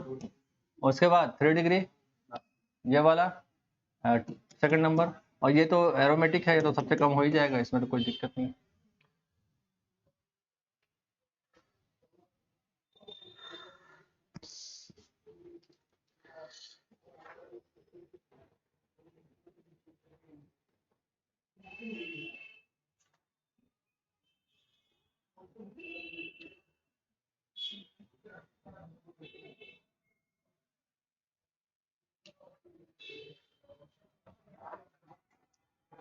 देखिए एक जो किताब है, एक और किताब है मेरे पास, वहां पे एकदम हल्का हल्का क्वेश्चन था, इसी टाइप का 12-13 क्वेश्चन दिया हुआ है, लेकिन एक ही टाइप का क्वेश्चन बना बना कर बोर हो जाइएगा। जब तक हम इसमें दूसरे चीज में नहीं जाएंगे है। ये तो फॉरेन राइटर का बुक है, इसमें छोड़ी ना इसको, ये तो हम आईआईटी वाले लोग को पढ़ाते हैं, उसमें दिखाते हैं ये सब किताब। उसका कुछ क्वेश्चन हम देख रहे थे, इंगेज है ये। तो अगला क्लास में हम लोग देखेंगे, कुछ क्वेश्चन आएगा। अभी क्वेश्चन उतना नहीं आएगा, क्वेश्चन फ्रेम होगा कब, जब हम रेजोनेंस पढ़ा दे तब। Resonance and hyper conjugation. बोलिए। केमिकल बॉन्डिंग में रेजोनेंस दिया है। होता है। अरे केमिकल बॉन्डिंग में रेजोनेंस नहीं होगा, एकदम होगा। वही तो बोल रहे हैं, पी ब्लॉक में जब घुस जाइएगा तो उसमें तो छोटे-छोटे स्ट्रक्चर रहता है। दिखाते हैं। अब हमको चलिए थोड़ा सा बॉन्ड का थोड़ा हिंट देते हैं, केमिकल बॉन्ड का। सिंपल हमको लैंग्वेज में बताइए तो what is bond order? Bond order होता क्या है? Number of bond. क्या नंबर ऑफ बॉन्ड? कितना नंबर ऑफ बॉन्ड है उसके बीच में? किसके बीच में? क्लियर रिएक्टिव के बीच में कितना? रिएक्टिव के बीच में। इधर बोलो तुम लोग, अरे what do you understand by bond order? Bond order ये थ्योरी जानते हैं आप लोग?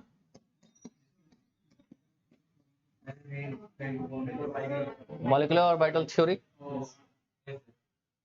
किसके लिए, ये हाँ, ये किसके लिए वैलिड होता है मालूम है? थ्योरी कहाँ, देखिए जैसे इंडिया में 4 धर्म है ना, 4 धर्म है ना, उसी तरह केमिस्ट्री में केमिकल बॉन्ड में 4 हाइपोथेसिस है, 4 हाइपोथेसिस है। एक वो पढ़े होंगे आप लोग, valence shell electron pair repulsion theory, VSEPR theory, ये सब हाइपोथेसिस है। और जितना भी धर्म ग्रंथ लिखा हुआ है, गीता, कुरान, बाइबल, जो भी लिखा हुआ है, सब हाइपोथेसिस है कि नहीं, हमको बताइए। दीज आर ऑल, क्या प्रैक्टिकली कुछ देखा है क्या कुछ? ये तो हाइपोथेसिस है ना। तो चर्च में कुछ बताया जाता है, बाइबल में, हिंदू में कुछ और, मुस्लिम लोग कुछ और दिखा रहा है, सब कुछ दीज आर ऑल, जो किताब लिखा हुआ दीज आर हाइपोथेसिस। प्रैक्टिकली होता है क्या? प्रैक्टिकली ऐसा होता है क्या? नहीं, प्रैक्टिकली ऐसा कुछ भी नहीं। These are all hypothesis. उसी तरह से केमिस्ट्री में आप जितना bonding minus anti bonding by 2 होता है। चलिए बता रहे हैं आपको, बता रहे हैं। उसी तरह से जैसे 4 धर्म एक हाइपोथेसिस है, उसी तरह से केमिकल स्ट्रक्चर में भी जो बनाता है साइंटिस्ट लोग का हाइपोथेसिस है। कोई देखा नहीं है वैसे कुछ भी, अपना अपना दिमाग लगा रहा है। अब देखिए valence shell electron pair repulsion theory में क्या बोलता है, केमिकल बॉन्ड कैसे बनता है? Valence shell electron pair repulsion theory के अनुसार शेयरिंग ऑफ इलेक्ट्रॉन से बॉन्ड बन गया। वैलेंस बॉन्ड थ्योरी में क्या बनता है, इलेक्ट्रिक केमिकल बॉन्ड कैसे बनता है? वैलेंस बॉन्ड थ्योरी के अनुसार हम पूछ रहे हैं। दूसरा हाइपोथेसिस है ये, वैलेंस बॉन्ड थ्योरी क्या होता है? Chemical bond is formed by the overlap of the atomic orbital. पढ़े ना, s ऑर्बिटल पेयर ओवरलैप कर रहा है, इसके साथ और बन रहा है। ये दूसरा हाइपोथेसिस। पहला वाला बोला है कि अब नहीं भाई, हम शेयरिंग ऑफ इलेक्ट्रॉन से बॉन्ड बनाएंगे, तो 9th में हम लोग पढ़ते आ रहे हैं, सबको वही पढ़ता है शेयरिंग, लेकिन ओवरलैप ऑफ एटॉमिक ऑर्बिटल से कोई नहीं पढ़ता है। ये वैलेंस बॉन्ड थ्योरी दिया है। तीसरा दिमाग आया, वैलेंस बॉन्ड थ्योरी में कुछ ड्रॉबैक आने लगा। साइंटिस्ट लोग जब एडवांस बढ़ा तो बोला कि तो सब फेल हो रहा है, थ्योरी फेल हो रहा है, अब नया कुछ लगाना पड़ेगा इसमें। तो तीसरा कॉन्सेप्ट आएगा हाइब्रिडाइजेशन का कॉन्सेप्ट। बोलता है केमिकल बॉन्ड प्योर ऑर्बिटल का ओवरलैप से नहीं होता है, एक का हाइब्रिडाइजेशन हो जाएगा, पहले एटॉमिक ऑर्बिटल मिक्स कर जाएगा, सब आपस में मिल जाएगा, तब जाकर बॉन्डिंग में जाएगा। ये तीसरा हाइपोथेसिस हुआ। चौथा हुआ क्या चीज? चौथा क्या हुआ? MOT theory, molecular orbital theory. देखिए वैलेंस बॉन्ड थ्योरी में क्या बोलता है कि वैलेंस ऑर्बिटल में जितना, वैलेंस शेल में जितना ऑर्बिटल होता है ना, वही ओवरलैप करेगा। क्या बोलता है वो? वैलेंस शेल में जितना ऑर्बिटल होगा, लास्ट वाला ऑर्बिट में जितना शेल होगा ना, जितना ऑर्बिट, वही ओवरलैप करेगा दूसरे एटम के साथ। MOT थ्योरी में क्या बोलता है, ये एटम आया, ये एटम आया, इसका सारा ऑर्बिटल, इसका सारा ऑर्बिटल, सब ओवरलैप कर गया। ये 4 हाइपोथेसिस है। कौन सही कौन, अभी रिसर्च चलिए रहा, चल रहा है भाई, चल। ठीक है, मॉलिक्यूल। तो बॉन्ड ऑर्डर का कॉन्सेप्ट समझिएगा। बॉन्ड ऑर्डर किसके लिए होता है? होमोन्यूक्लियर डाई एटॉमिक मॉलिक्यूल्स के लिए होता है। इसका मतलब समझे? इसके लिए हो जाएगा, इसके लिए हो जाएगा, इसके लिए, समझ में आया? होमोन्यूक्लियर मतलब होमो मीन्स सेम, सेम एटम होना चाहिए। और कैसा होना चाहिए? Die atom. ट्राई एटॉमिक के लिए कॉन्सेप्ट फेल। सर लेकिन सीओ के लिए तो बॉन्ड ऑर्डर निकलता है। तो क्वेश्चन पूछ देगा, which of the following molecule is not which of the following molecule does not follow the emotive theory? Question पूछ देगा इस टाइप से। CO मॉलिक्यूल, क्योंकि जनरली एमोटिव थ्योरी किसके लिए फॉलो किया जाता है? CO को निकालते हैं, जबरदस्ती निकालते हैं, जबरदस्ती निकालते हैं। बोले तो आप निकाल लीजिए किसी का, लेकिन ये सब वैलिड नहीं है इसके लिए। एडवांस में जब जाइएगा ना, आप देखिएगा इस सब के लिए वैलिड है ये नहीं, एकदम ये क्लियर कट लिखा हुआ है होमोन्यूक्लियर डाई एटॉमिक मॉलिक्यूल के लिए। अब इसमें ट्राई एटॉमिक का कॉन्सेप्ट लगा दीजिएगा, होगा क्या? और CO2 का निकाल दीजिएगा एमोटिव थ्योरी से, नहीं ना निकालिएगा, है उसका भी नहीं निकलेगा। कैसे निकलेगा? अब देखिए, आप जो बोले कि बॉन्ड ऑर्डर, हम पूछे बॉन्ड ऑर्डर क्या होता है? भाई दो एटम के बीच में जितना बॉन्ड बन गया, इसको क्या बोलते हैं? Bond order. चलिए देख, हाँ भाई अब देखिए ना फंसाते हैं कैसे। जैसे CO3 2- है, इसका बॉन्ड ऑर्डर कितना होगा? अब बोले ना बॉन्ड में रेजोनेंस होता है कि नहीं? रेजोनेंस दिखा रहे हैं इसमें, अब रेजोनेंस दिखाते हैं। इसका बॉन्ड स्ट्रक्चर बना लीजिएगा, कैसे बनता है? कार्बन यहाँ, ऑक्सीजन यहाँ, ऑक्सीजन यहाँ, ऑक्सीजन यहाँ, इसका 2 इलेक्ट्रॉन, इसका 1 इलेक्ट्रॉन, इसका 1 इलेक्ट्रॉन, हो गया 4। वैलेंस इलेक्ट्रॉन कार्बन का कितना? 4। ऑक्सीजन का कितना? 6। 6 होता है कि नहीं? चलिए 6। अब ये 2 नेगेटिव चार्ज का मतलब, और एक्स्ट्रा इलेक्ट्रॉन आया हुआ है इसके अंदर, तो कहां डाल दे इसको? क्यों? मोर इलेक्ट्रॉन, 1 इलेक्ट्रॉन यहां डालिए, 1 इलेक्ट्रॉन यहां डालिए, इसको नेगेटिव चार्ज डालिए, इसको नेगेटिव चार्ज डालिए, अब बॉन्ड बनाइए। हो गया। What is the bond order? Question पूछेगा, व्हाट इज द बॉन्ड ऑर्डर ऑफ CO3? 2 एटम के बीच में बॉन्ड कितना बनता है? That is known as bond order. Total number of bond बन रहा है उसको नहीं बोलते बॉन्ड ऑर्डर, 2 एटम के बीच में। अब देखिए रेजोनेंस का कॉन्सेप्ट कैसे आएगा। अब इसका कितना स्ट्रक्चर बना सकते हैं CO3 का? CO3 2- से कितना बॉन्ड स्ट्रक्चर बना सकते हैं? एक बार डबल बॉन्ड यहां बना, एक बार डबल बॉन्ड यहां भी बन सकता था, एक बार डबल बॉन्ड यहां भी बन सकता था, हो सकता था। 3 बनेगा ना, 3 मतलब there are 3 resonating structure possible. 3 तरह से स्ट्रक्चर बन जाएगा, एक बार डबल बॉन्ड यहां, एक बार डबल बॉन्ड यहां। समझ में आया? तो यहां इसके बीच में डबल बॉन्ड, इसके बीच में सिंगल बॉन्ड। बोलिएगा सर इसके बीच में डबल बॉन्ड, इसके बीच में single bond. Double bond order हुआ क्या? 2 की 1, ना तो 2 हुआ ना तो 1 हुआ। आंसर क्या है? देखिए bond order, total number of bonds divided by number of resonating structure. कितना पॉसिबिलिटी है? कितना टोटल नंबर ऑफ बॉन्ड? 4 बन रहा है, 4/3 कितना? 1.33। इसका मतलब क्या हुआ? ना तो ये डबल बॉन्ड रहेगा ना तो ये सिंगल बॉन्ड रहेगा।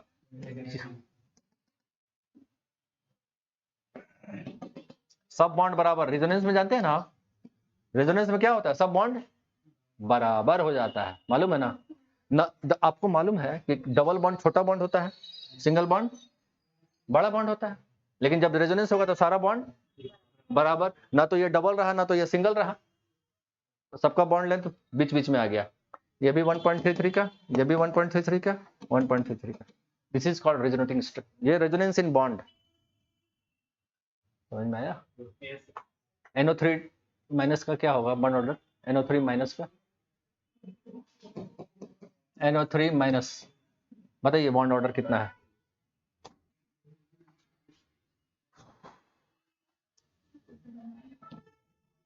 टाइम हो ही चला है।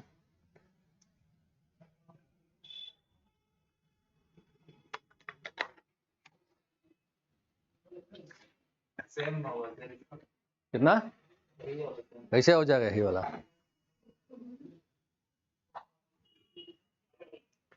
कैसे हो जाएगा भाई? स्ट्रक्चर बना लिए, देख लेते हैं, देख लेते हैं, हटाएं इसको, NO3 2 माइनस देख लेते हैं, NO3 माइनस 1.66 देख लेते हैं। ऑक्सीजन यहाँ, ऑक्सीजन यहाँ, ऑक्सीजन यहाँ, इसका 5 ही ना होता है, 5 होता है। चलिए ऑक्सीजन यहाँ पे, ऑक्सीजन में कितना 6,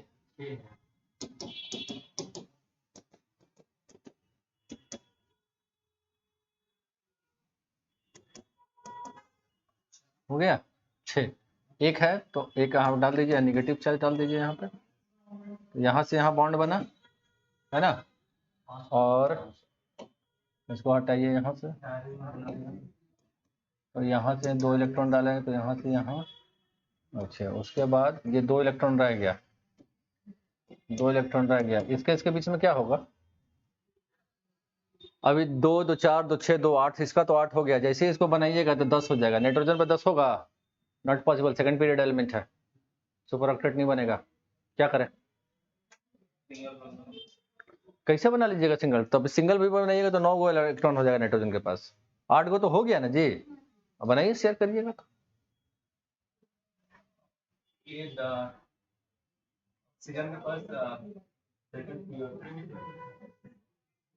अब भाई कोऑर्डिनेट बॉन्ड वेकेंट ऑर्बिटल कहाँ से होगा? देख कोऑर्डिनेट बॉन्ड कैसे बनता है? और भाई इसके बाद ये इलेक्ट्रॉन दान कर देगा, इधर दान किया, यहाँ से यहाँ बॉन्ड बना, अब देखिए तो सबका 8 हुआ। ये कोऑर्डिनेट बॉन्ड है, ये कोवेलेंट बॉन्ड है, ये भी कोवेलेंट बॉन्ड है, ध्यान दीजिएगा, दिस इज कोऑर्डिनेट बॉन्ड। अब हमको बताइए आंसर कितना? सर इसमें नेगेटिव होगा सर, नाइट्रोजन में पॉजिटिव होगा तो क्या होना है पॉजिटिव नेगेटिव? चार्ज से ऑक्सीजन में नेगेटिव होगा। चार्ज से हमको मतलब क्या? हमको तो बॉन्ड ऑर्डर निकालना है।